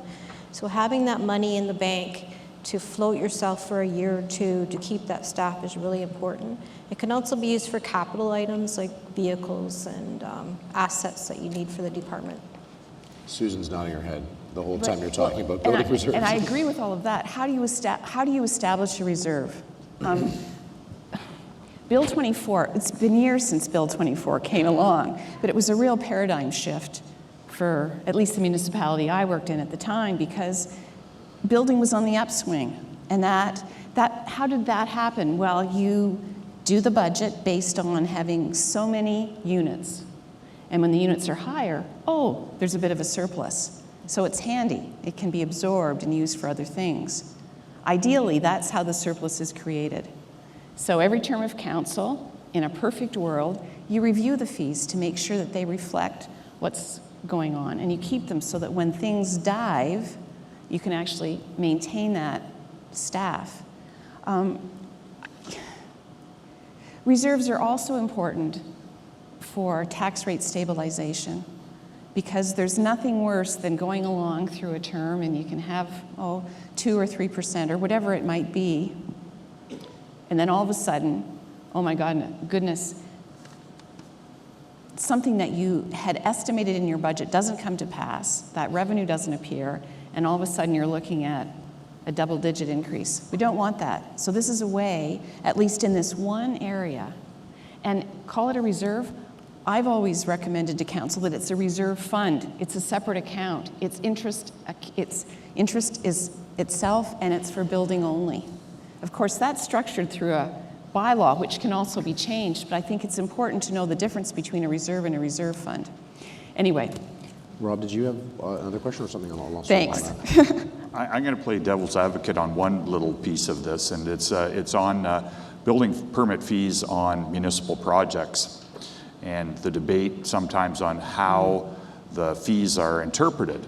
So you have, say, a sewage treatment plant or an elevated water tower, and how you actually determine what those fees should be, because in many of those cases, the building department will be doing close to zero inspection because it's the professionals that have to sign off on everything, and it's a lot of it's very complicated work. So if you interpreted the building fee schedule and you've got, say, a $20 million project and you want, like, you know, $500,000 in fees or something like that for, you know, because you've done the math on that, and that's what it comes out to be. That may be a case where the municipality is actually borrowing money for the other project to put money into the reserves of the building department. So this debate has happened with me several times in a couple of different municipalities. So just throw it out there as an interesting point. I see my CAO smiling over there. I can respond to that. Yeah, sure. So you could two things come to my mind during your comments. First of all, the municipality can decide whether they even want to apply permit fees. They have that right. Yeah. The other thing is that when you say a $20 million project, it can be broke down into what is the actual building cost, what is it that's really related to the building code, and apply a permit that way. But what I was getting at is there's often great dispute between the departments as to how the interpretations of those things work, even if it's the same municipality, even more when it's upper, lower tier. We had a question, Kristen, you had one that came through with respect to sort of awarding contracts, and it was pretty multifaceted, but awarding contracts and purchasing law, and there was some discussion that we had about that in regards to the question, so I'll turn it over to you. So one particular one that came up, and there's always lots of questions around purchasing, and I think all of us experience that, and Susan probably can add a bit more with respect to this. But I think every administration knows that around every time there's new council members elected, and new council members often ask questions regarding the fact that, like, why can't a municipality award a contract to its local suppliers or local construction companies? They may be, you know, award-winning companies, they may be known for the great services, all of those things. Why can't we just do that? Well, unfortunately, or fortunately, I guess, in terms of global economic markets, there's a lot of international law and guidelines with respect to local preference. So, and that's the term in the purchasing context is, can a municipality exercise local preference with respect to purchasing? And once upon a time, for those of you that have been around this this question for a while, there was a Canadian International Trade Tribunal, and there were rules under NAFTA that spoke to the fact that the US, Mexico, and Canada could have access to the individual markets available in those respective countries. And so a complaint could be filed at the Trade Tribunal if somebody couldn't bid on a contract from one of those countries. So that kind of set the tone for local preference. Now, under the new, and under the Agreement on Internal Trade, it was the same within Canada even. So there was some expectation of internal contracting throughout Canada itself. And beyond that, though, we now have a whole slew of new free trade agreements over the last couple of years, and those speak specifically to restrictions on local preferencing, and includes local preference for it prohibits local preference for, interestingly enough, construction contracts specifically. So there are some very specific provisions, and there are monetary thresholds that are set out that address that and where that kicks in and where those rules kick in. Of course, municipalities deal with big construction contracts. We do a lot of spending in that area, so we often kick in and hit those thresholds. So part of the key principles in purchasing are that you want a strong, robust, transparent, and fair process, and that aligns with the idea in purchasing law and purchasing principles that you want to avoid local preferencing, and it's rooted in a lot of the law around local preferencing and free trade. But interestingly enough, and I think this is one that we briefly chatted about, was there are situations where sometimes you can piggyback onto, and it's not necessarily exercising local preference, but sometimes you can jump onto a contractor. So let's say, you know, the province has engaged in a public procurement process and they have a supplier that's been providing some good service, let's say, office supplies, often printers, stuff like that. Sometimes they'll do some contracting. They'll get somebody in, and it turns out that municipalities, if they have provisions in their purchasing bylaw to do so, can piggyback onto publicly procured services by the province, by another municipality. Sometimes it happens, I know we see it all the time at the county, between counties and local municipalities. So if your purchasing bylaw contemplates that, it's not necessarily giving a local preference, but it's certainly maximizing and leveraging your buying power. So there's lots of issues that come up in relation to purchasing. I know those are two that come out quite frequently anywhere where I've worked, and I didn't know if anybody had anybody else to ask in that regard or to add. I'll just add on to it from your own purchasing policy. There's a few things you can do in there that can really help you out. And I think one thing we have to watch out for is the effort that we put into you know, the tendering, whatever, on small projects. So there are ways that you can, through your purchasing policy, you know, maybe determine a roster for projects under a certain, so you'd qualify a roster of contractors that could do, and then you just go to them and negotiate for a price. You know, you would do it in turn. The rules in there is how you would do it or there. The other thing to look out for is to have good pre-qualification for some projects too.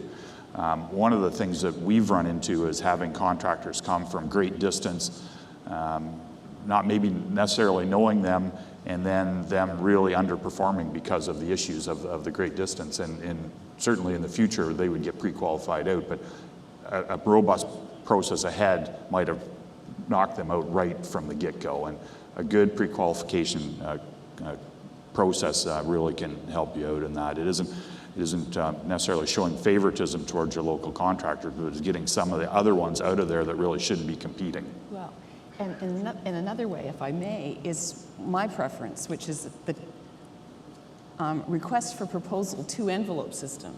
There are things that traditionally have been tendered. You have to take the lowest price, but the lowest price could be that guy who's 500 miles away. So you set up the specs and you tell everyone, with these requirements, if you get 80%, then we'll open the cost envelope. And so sometimes things happen that you don't expect, but you know that you're getting what you need, if it's mobilization, if it's quickness of whatever you might want. So there's lots of things to avoid having a bylaw that says local preference, which 20 years ago they all said, I think, when I came into municipal government. Yeah. The other thing that's happening, and we've got a question on this, is related to, you know, in our current sector now, development charges. So development charges are changing. We've heard, you know, the development charge regime is I would say is probably not just is going to be under review. We are in the midst of a review, and in fact, we're waiting on regulations relating to the community benefit charges. But Susan, you had a question that came in, and there was interest-related components to that as well. So I certainly want to speak about interest. Last night, I got a question that was, what are you doing about the community development charge? Well, I'm not doing anything. I'm waiting for bated breath for the province to do something. But there are a couple of things that I think people need to focus on right now if they haven't already done so. Because the province did change its initial TAC late last year, and they did 2 things. First of all, they have allowed interest to be assessed in that frozen period. So someone submits an application, you've got 2 years where the development charge rates are frozen, but you can now charge interest. So that's one change. The other change, and I'll talk about that in a minute. The other change was that initially they said that nonprofit housing and rental housing and commercial and industrial were all on the installment things, and they've removed the industrial and commercial from installments. This is very good. So what about interest? Well, interest is interesting because interest can potentially offset what you might have collected in fees. I don't think it can collect most, but one of the issues that I have, where for most of my career I've worked for a lower tier, we are tasked with collecting this stuff.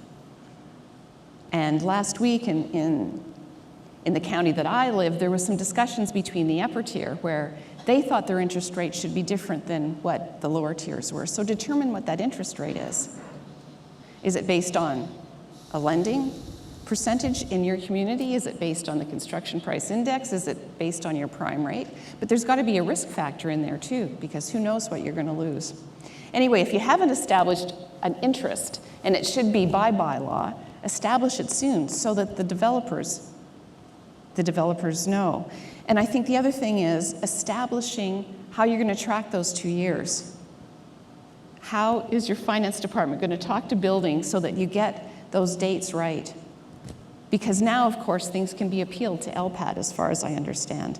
So I don't know what will happen with this CBC, this community development charge. I know I was at a seminar last week where one of the consultants who does a lot of this work in the province had structured something that was so complex that I'd really want to stay away from it. And so what I've said is I'm going to turtle back and I'll wait until the regulation comes out and then we'll decide what we're going to do. Because it's a waste of time to think about it ahead of time. But think about interest, because it's legitimate. The developers will expect it. And if we don't charge it, that means Mildred living down the road who wants to stay in her house is going to pay more taxes to cover what you can't collect. Like Barbara said, growth should pay for growth.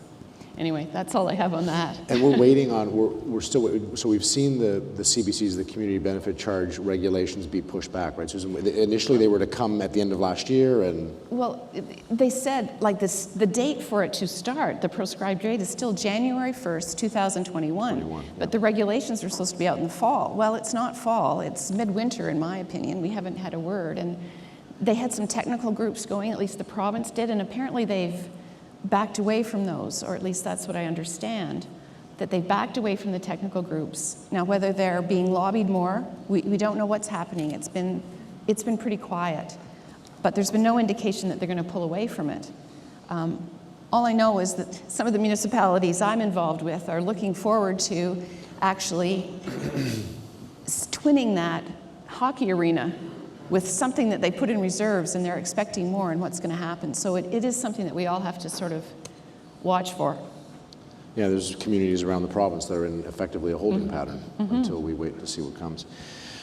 Yesterday at a session that Fred Dean and Nigel Belchamber had with respect to sort of taking the myths out of meetings, municipal meetings. So this is a question that came in that is sort of in something that's near and dear to my line of work. And it was around declaring conflicts of interest. So the question was effectively that the individual had seen in some municipalities where when declaring a conflict of interest at a meeting, in some cases there was, members would get up and leave the chambers, or they would leave the council horseshoe or the council table. In other cases, when declaring an interest, they would remain in the chambers or remain at the table. And so the question was, is it required, do you have to leave the room and those kind of things? And so what the Act says is, in an answer to that, it's not exactly, well, I mean, it's clear in the sense that there is not a requirement to leave the meeting. So if it's an open meeting and you're declaring a conflict of interest, there's not a requirement to leave that meeting.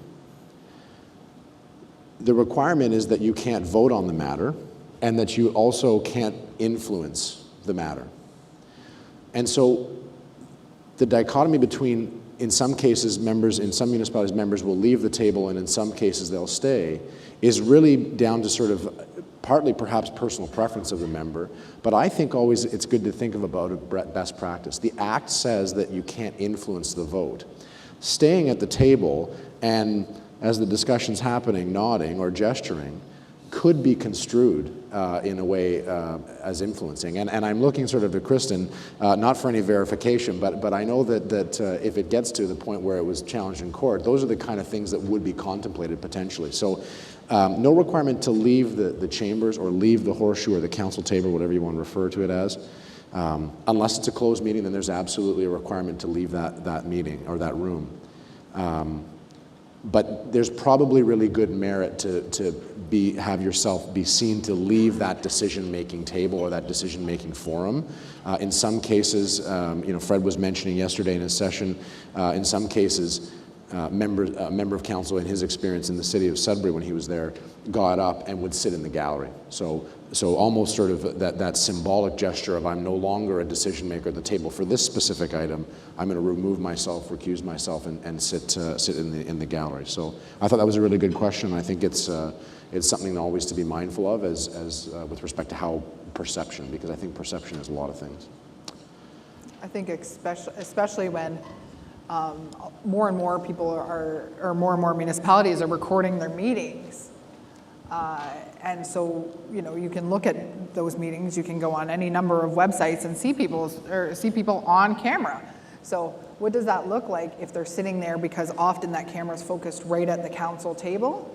So if they're sitting there, it almost magnifies their presence on camera. So it's a significant factor, and I think the dynamics are changing with recording of meetings in council meetings because of that. It's a really good point, and we have a question, so I'll get to that in a second. But I think that's a really important factor, Kristen, because what's in the minutes will show that there was a declaration that was made, and with now audio recordings and/or video recordings of meetings, there, you know, if it was to be challenged, there's sort of that cross-referencing. The official record is the minute, but there's that cross-referencing that is now able to happen that probably didn't happen 20 years ago, kind of thing. Yeah, question here. Paul McQueen, Mayor of Grey Highlands, Warden of Grey County. I got one for you. So, sorry, you're in Grey County, I caught that. What was your name, sir? Sorry, Paul McQueen, okay. Mayor of Grey Highlands, Warden of Grey County. I got one for you. We had a zoning public meeting the other night, and we have an individual councillor that's making an application, and is the applicant for other people. So that individual who's actually chairing the meeting declared a conflict of interest, stepped out of the chair, walked around into the gallery, and then was the applicant for the file. I took questions. So what you just said is not to influence the decision. If you're the applicant answering questions to the public or to the councillors that are. Yeah, that's very interesting. So so just to recap, just so everyone heard, because Mike was not picking up that well. No, it's okay. You had the chair of a meeting. Yep. Was also the applicant on a file. Yes. Who declared a conflict, left that particular file. Right, and then went to the podium and presumably presented his or her application. Interesting. Well, there's a whole, I mean, talk about an onion with multiple layers to unpack.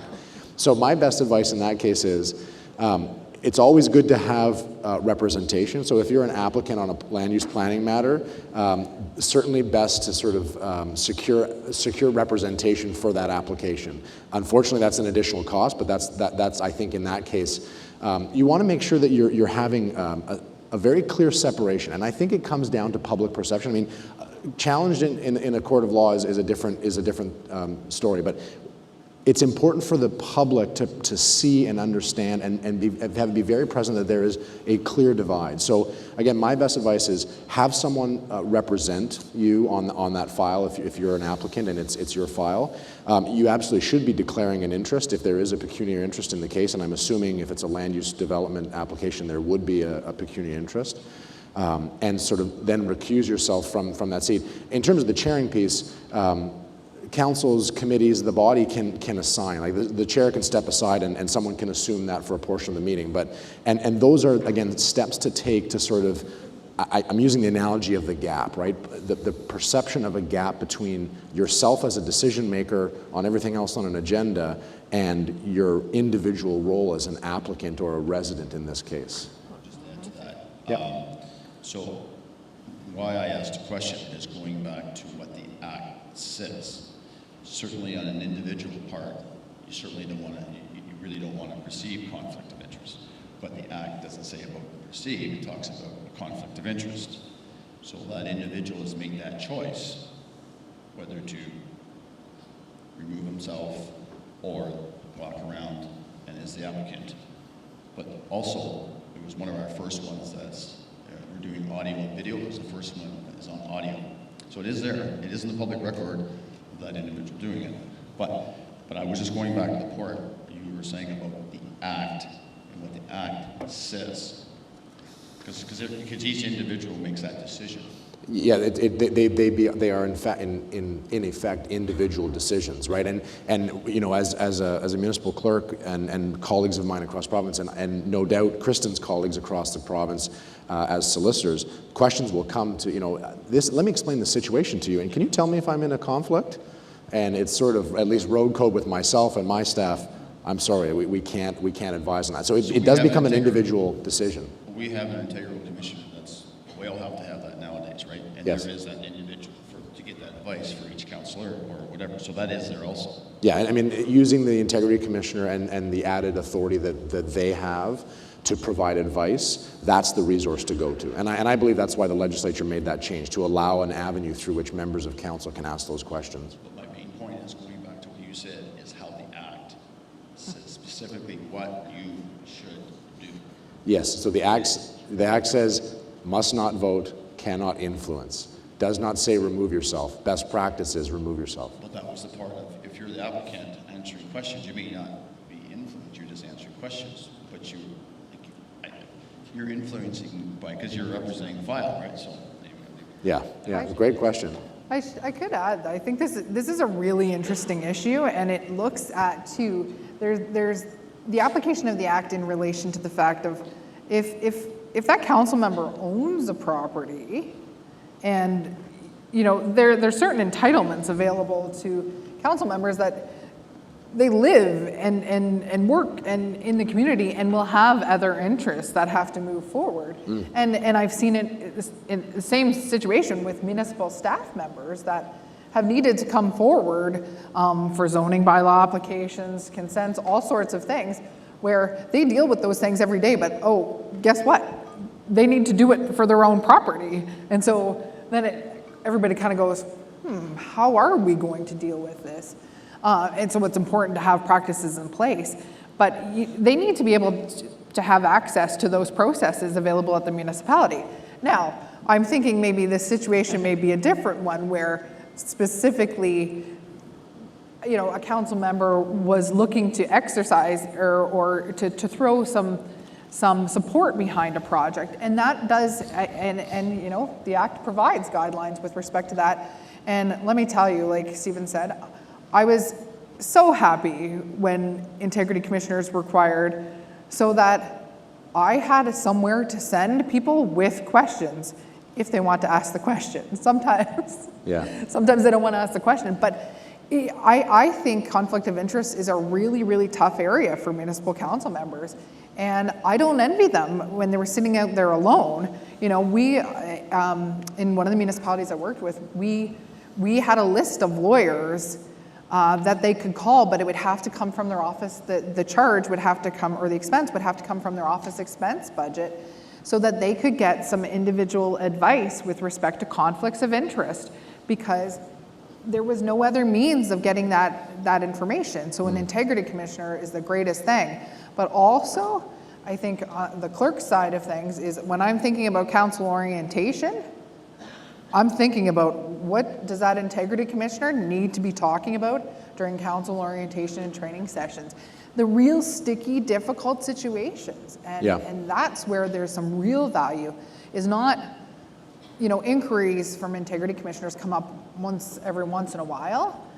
The real value in having an integrity commissioner is having that advisory and that educational piece on the front end. And that's been added to the legislation, their role to be an educator and actually provide public education as well. So it's hard to see how that's rolling out in municipalities, because I don't think we've really seen it materialize what exactly that means. So we've got another question at the mic, but if you've got a final...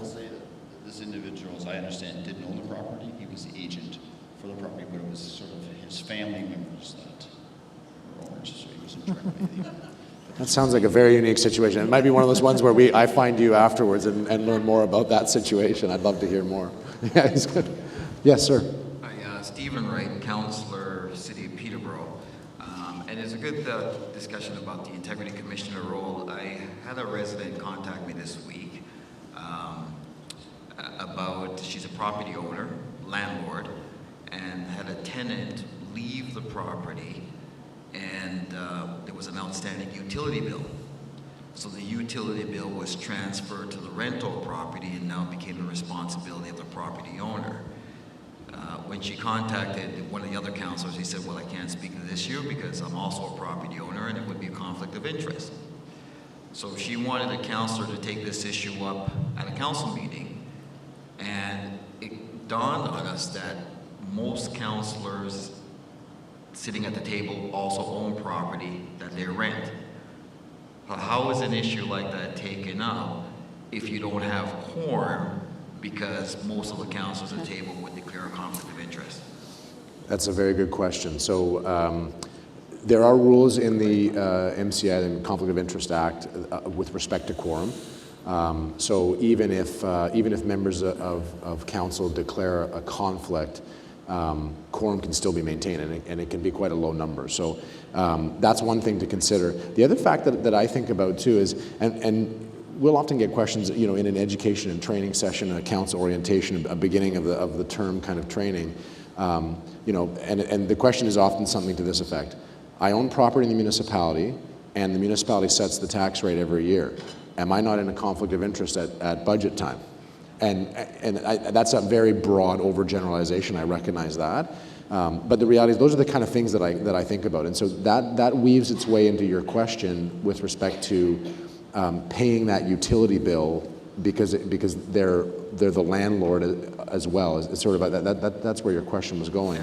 I think that there's, you know, just because all members or a majority of members of council may also be landlords in the community, I would suggest that it might be a bit of a stretch to declare a conflict on some of those things, because it's akin to the sort of tax, you know, setting the tax rate annually. It's shared amongst the community, and it's a responsibility that is shared amongst the community. And so it's an interesting question. Yeah. Good, thanks. Yeah. Just to add on to that, though, the legislation in this for where those bills go when the tenants default on them, it's clear as to what the responsibility is. So I'm not sure where the conflict comes into this, because they're not interpreting legislation. The legislation is there saying what the responsibility is. Yeah, yeah. There's a question at the far mic there, sir. Hi, good morning. My name is Adam Harris. I'm the manager of fleet and purchasing for the city of Welland. And I just had a couple of questions, if I may, in regards to our purchasing policy and purchasing bylaw. We're in the midst of sort of retooling it, rewriting it, doing some updates on it. And what I'm wondering is what we'd like to do is perhaps separate the actual bylaw from the policy itself. So the bylaw itself will have our stipulations as far as authorities of spend and what is going to happen. That'll be in the bylaw. But the purchasing policy itself will be where there's regulations and things that are more kind of high level. And the reason to do this separation is right now it's all part and parcel of one document. So if there's a change in the legislation, we essentially have to bring it to council again for approval. So what we're looking to do is see if that can possibly be separated so that council is going to approve anything to do with spending thresholds, if that's what they're going to be keenly interested in, and then have a policy itself that'll be written as a separate document. And then another question I had is in regards to relationship with the clerks, but Why don't we take the one question rule and we'll follow that? So we'll ask the purchasing bylaw question, and then if there's time, we'll go to this mic next. But if there's time afterwards, feel free to ask for sure. Kristen and Susan, it's in the purchasing finance wheelhouse. I don't know, Kristen, you want to take a stab at a response? Well, I guess it's a good question, and certainly, you know, as someone who was responsible for purchasing, it was something that I have wrestled with. My experience, however, is that at least the councils that I have worked for are very interested in that purchasing policy. And so I have never been successful in severing something. I'm not saying it can't work, but I guess what I'd caution is sometimes things that seem administratively easy to me as a staff member backfire because I have misunderstood what the pressure points are from that new council, right? They've been there for over a year, but still, I'm still learning what they're like. So that's not giving you an answer. I think one thing to consider, if I can jump in, Susan, is think back to the authority that council has to make decisions. Your authority as a member for council is the passage of bylaws. So council enacts their authority. They exercise that authority by passage of bylaw. That's very clear in Section 5 of the Act. It's one of the first sections of the Act. A council's authority is executed by bylaw. And so that to me is really important in this point because, and I think about, I'm looking at Kristen with sort of legal considerations. You want those bylaws, like you want that bylaw to be very clear because then that's the direction from council formally. I worry about, you know, if it's not in a bylaw and it's in policy, like there are components of purchasing rules that I think could get awfully muddy with respect to, you know, which side of the fence is it on? Is it in the bylaw or is it in the policy? And I think that can have some significant ramifications. I think you want it in a bylaw. That's sort of my... That's a good point. And the other side of it, from not just my selfish side as a treasurer, but that vendor, constructor side, and what's firm for them. Because, of course, if they don't like something in the policy, they go right to their ward councillor, right? So adding it into a bylaw too does a lot of things, right? It needs to be adopted at a council meeting. There's proper notice for those meetings. It allows vendors, it allows members of the public, it allows council and staff to have a really good, transparent understanding of when changes are coming, what the impetus for those changes are, what specifically they are. So I'm a huge fan of that, but that's probably the clerk in me coming out very strong. Yeah, Rob. I'll come into this as somebody who's tried to interpret the purchasing bylaw for purchasing a lot of things. And I think that one thing that municipalities make a big mistake at is waiting 10 years or 15 years always to update their bylaw. This should be done probably every term of council. You should be doing that and updating it because things change continuously. So, you know, you need to get those purchasing limits set for the reality of the day. Think of how those change in 10 years, you know, and we're going to be doing this in Brant really soon. We're going to be updating our purchasing policy. I think the old one's at least 10 years old. We should have done that 5 years ago. So I think that gets more into the whole, you know, put it in the bylaw, update it more frequently, keep it. Yeah, I would agree. Question here? Thank you. Walter Schimmer with the Township of Brock. A lot of municipalities in the last few years have been going through developing or rewording their codes of conduct. Both in terms of for staff and members of council. And a lot of times we've seen municipalities just kind of copy and paste other municipalities. And I'm just wondering, have there, not so much with the copying and pasting, but that's where problems just keep multiplying. Is there an issue, or where does it start, where a municipality is infringing, say, on charter rights of staff or members of council to comment on policies, whether it's local or otherwise, or commenting on what other members of council or other governments might say? How far can a council invoke a code of conduct that may start infringing on rights? That's a great question, and I'm going to let Kristen answer most of it. The old term R&D, research and develop, in the municipal sector, it's rob and duplicate, so a lot of those policies get copied. That's not necessarily a bad thing, but I think you do need to be specific and think about the confines of your of what works for your municipality. And before Kristen maybe jumps in, the one thing I would say is, so the Act was changed. You have to have now a council staff relations policy. It's sort of akin to a code for staff. A lot of municipalities have codes for staff, and obviously there's requirements to have codes of conduct for members of council. My preference when it comes to those kind of policies is to be very principled, right? The problem with that is the criticism of that will be, well, it doesn't give me something tangible to enforce. But I think if you keep those policies principled at a higher level, we can agree on certain things, you know, in the workplace. We want, you know, from a staff and council relationship, no ambush. Staff shouldn't be walking in reports to council, you know, on the day of without giving you, as members of council, the proper time to read and digest, and that's good for the public as well. I talk about, you know, enough notice.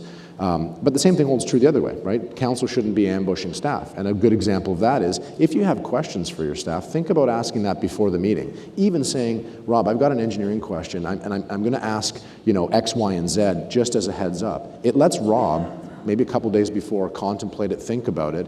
And I always maintain, in the chambers where that interaction happens mostly between staff and council, when that looks good and that works well, that instills public trust in government. And I think we're in a day and age where that public trust in government is being a little bit eroded. And so if we can work together from a principled standpoint to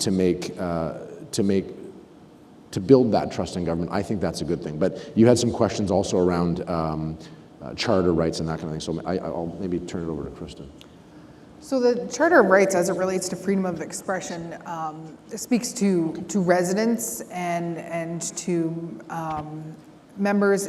But in that particular forum of a council meeting, the code of conduct is largely, and maybe more specifically even, because I know some codes of conduct right now will defer to a procedure bylaw during the council meeting, because procedure bylaws have always, or most of them, I would say, have always dealt with decorum, allowing time to speak, but also saying, you have this much time to speak, so make your point during this time, and provides the opportunities for the chair to refer over to council or to administration to comment on items.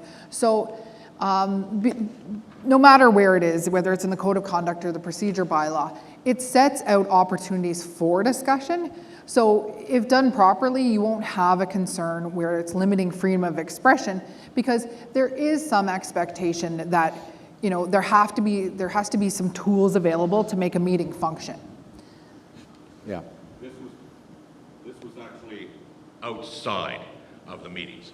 This would be, okay, well, we agreed on a budget increase of 2.5%. And then a member of council may make a comment, say on social media, well, I didn't support that, I don't like that, I don't think we had to go to 2.5%. That's what I'm speaking to, not necessarily in the meeting, but outside of the meeting. And we had an issue arise with the last council, that a code of conduct came in for staff, and the original draft prohibited members or staff of the municipality from commenting on a decision of council. These are taxpayers, they're residents, and they were being prohibited from commenting in any public way about a decision made at council. Now, there was an uproar, and that section was taken out, but there's similar sections, depending on how you read the wording, even in our council code of conduct, which speaks largely to, of course, outside the meetings. So, what can you say on social media about what happened at that public meeting? Yeah, that's good questions. I mean, I would love to, maybe the three of us can connect after the session, because good questions. We have one question from the box that Rob hasn't got to, and I think it's a pretty quick question and answer. Yeah, this is quick. And then we'll get to I saw a gentleman. And it applies to most municipalities too. So under the new Construction Act legislation, what mechanisms do municipalities have to dispute the value or quantities included in a proper invoice without being in violation of the 28-day payment obligation? So I can't remember the dates, but within the last year, the new Construction Lien Act came into place, and all of the contracts have to be now reworded to have the payment in it that's in that, which is good, because what happened before was all contracts were different, and there's disputes with contractors as to when they got paid and people not paying on time and that, so that's all gone by the wayside. So what we've done in Brant and our process is we've got a 10-day process in the contract to discuss issues and confirm whether the invoice that's been submitted is proper or not. What happens in ours is if we can't agree on particular items, what happens is they go off to adjudication and they rewrite the invoice to be the proper invoice, and we pay it within 28 days. And that's all written within the contract, and I think that's the gist of what the legislation requires. Yeah, that's good. Yeah, good. We've got about 5-6 minutes left, and I know there's a couple of folks at the mics. So a lot of people, if you haven't reviewed your purchasing bylaw, a lot of people are doing so. Everybody kind of scurried to do their purchasing bylaws or review them in relation to the free trade agreements that introduced a bunch of changes, and so. They could have been documents you didn't touch for 10 years or 20 years, and then all of a sudden you needed to do the free trade review and also the Construction Act review. Yeah. So it seemed like it came almost back to back, that everybody had to sit down and go, okay, we need to review this again. Oh, and here we go again. We're reviewing it for Construction Act and reviewing processes. And I know I was sitting in a seminar last week to Yeah, for do, those- to make sure I was up to speed so we could review. For those that are elected members in the room tonight, today, it's a good question to go back and ask of your finance staff about, you know, where those purchasing bylaws are updated. I saw this gentleman here at the mic first. Thank you, Gary Pipe, County of Huron. I know Sid's board up there, and I've known him for a long time. I was trying to think of a question to stump him on drainage, but that's impossible. So my question is, a councillor, and I have nothing to do with drains anymore, but a councillor that belongs to a new drain, why do they not have to declare a conflict of interest when that happens? Short answer is because the municipal conflict of interest says that they don't have to declare, they don't have to be conflicted, that they can still participate. The answer that I usually give in any training sessions I put on is use your judgment. If you actually have a personal interest in a drainage project, it might be wise to still declare a conflict of interest, even though the Municipal Conflict of Interest Act does not require it. I believe, my guess only, the reason why there is that exemption in the Municipal Conflict of Interest Act is because there are some drainage projects that impact almost all a whole municipality, and so then we're back to the same problem as we heard from the gentleman from Peterborough. How do we deal with that when we all have a conflict of interest? But again, short answer, because of the Municipal Conflict of Interest Act, but use good judgment. Great. One last question. We're running out of time, and we've got to wrap up shortly. Thank you. Jody Burback. I'm a councillor from the City of Stratford. My question sort of has to do with the relationship between police and council and decisions that are made. So we put forward a proposal to do a pilot study where we would lower the speed limit in residential areas. Quite a few municipalities are going that way because of Vision Zero. So this went before council on Monday, which the meeting that I missed. And the argument against lowering the speed limit was that we can't guarantee that the police will enforce it. So if we're changing the bylaw, and it isn't a bylaw officer enforcing that, but it's the police, the argument was that we shouldn't go forward with it because we can't tell the police what to do. So maybe just some general comments on ways to deal with that, because there were other councillors saying we can't go forward and this project won't work without enforcement, which I think it will, but that's another story. Yeah. That's it. Rob, you want to? So I think almost all councils are facing this. There's, issues of complaints about speeding in most jurisdictions. It's interesting because if you took the number of people who are complaining about speeding and asked them, do you ever actually speed in somebody else's neighborhood? So this is a societal problem that we have, and somehow we have to find a way of dealing with this. And we have these discussions in our own municipality as to what the level of enforcement is. And when you get down to looking at what the success of trying to get speed enforcement is, you really need to look at four things, and it's engineering of the roads, where you get calming or whatever, enforcement, with some notes here, education of the people. And I heard one from Chris Trainey the other day. He did a presentation where I just happened to be at the same council meeting, and he talked about empathy. And people on the road need to have empathy for the other users on the road. So all I can say is that it is a big problem everywhere, and we all need to work on getting society to realize that you need to. The one problem we have, though, is artificially lowering speed limits in some areas is only going to create more speeding problems. Because on those roads, is driving 50 a problem? Not really. But those people who drive 45 to 50 kilometers an hour are speeders then. So I don't have any great answer for you. Sometimes we don't get the question. The policy that we brought forward had the educational and the engineering aspects along with it, but because council was not convinced, well, it was actually it was split. 5 voted for, 5 voted against, and I was away, so it did not pass. But we can't. I don't know if those other elements were involved. That it's just a hard thing to know whether. We obviously don't have jurisdiction over the police, but are there any recommendations on relationships or, I don't know? like legally speaking. The other thing I'm interested with Vision Zero, we're talking yesterday about liability and road accidents. If we went down Vision Zero, we enforced things and the roads were safer, would that not be an argument for a municipality to have less liability for collisions? Probably don't have enough time to answer all those questions. You may have stumped the panel, but we can certainly circle back after the session. One last question we had before I wrap up, and this was something that I ran by Joe before I said I would mention it. And the question is, apparently the OGRA outgoing ED, Joe Tierney, is retiring and moving to Spain. Highway 407's major shareholder is based in Spain. Another significant shareholder is the OMERS Pension Fund, to which Tierney is also linked. Will the OGRA board call for a public inquiry into this obvious conspiracy? So I said to Joe that I would say that. It's the kind of questions we love to get, all in good fun, and you know, kudos to Joe, and yeah, and congratulations on his retirement. I'll finish up by saying, borrowing some words from Fred Dean, who I said in my intro was chair of this session since 2002, and say that this was a special year for him last year, and this is also a special year for me to be serving as your chair for this panel. I do hope that you found the insights from the group very helpful and beneficial.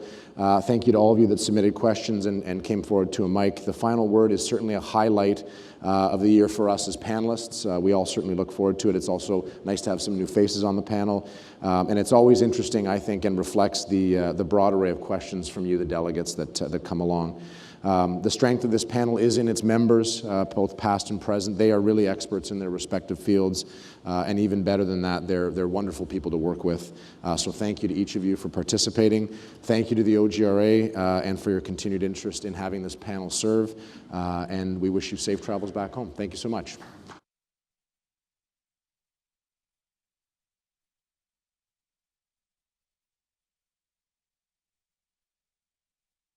Thank you. Thank you, Stephen, and the panel. I mentioned earlier that the OGRA staff was having a transition and this year, and certainly your panel has experienced the transition, and throughout some fine questions from the delegates, and I think you did a marvelous job in answering them. So thank you very much.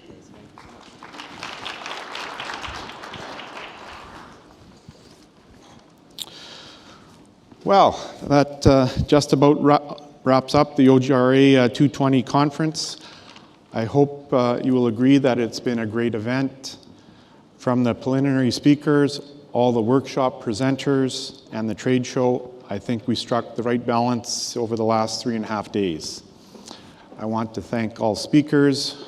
Without them, we simply could not provide the quality of program that we do. Also, another shout out to the exhibitors and sponsors that have supported our conference. And of course, I want to thank the OGRA staff who year after year pull off this event together and make it look easy. Well done. In a couple of days, you will receive by email a conference evaluation survey.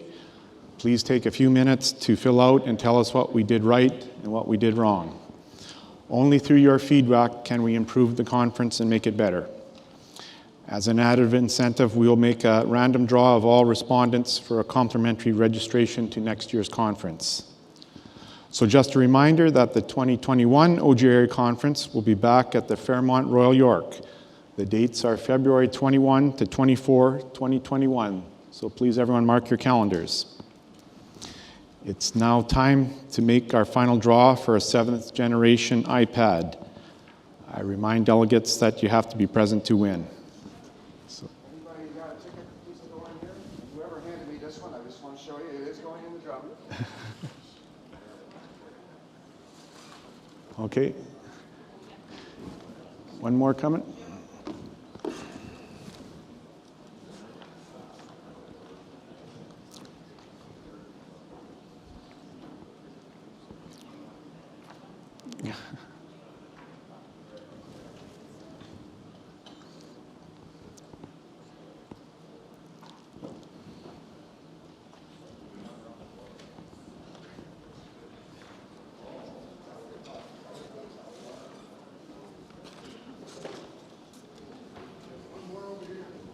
Oh.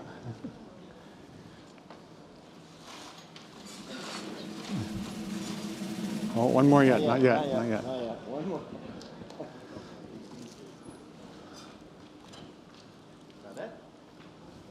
One more. Going once. Oh, more coming. More coming.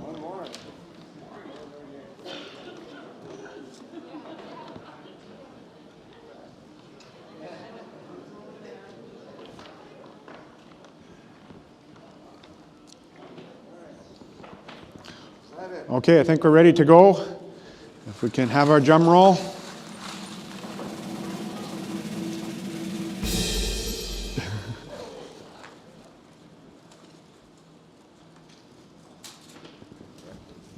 Okay, and the winner of the iPad is Brian Prouse, City of Sarnia. Brian here. Going once, twice. Here we go again. I'll put this one aside.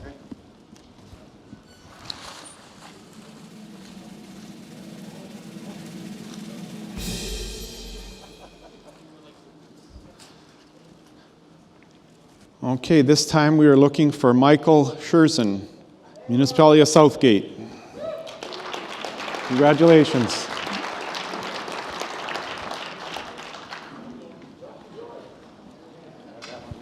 Yeah.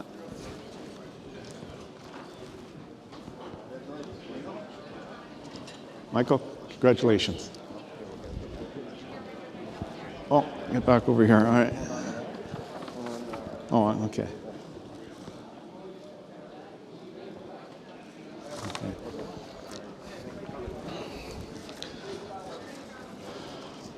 Well, I'd like to thank Rick and Joe, and thank you for making our conference such a success. OGRA will continue to work on your behalf, and we encourage you to contact us with your issues and comments. Have a safe trip home, and we hope to see you next year. Thank you, everyone.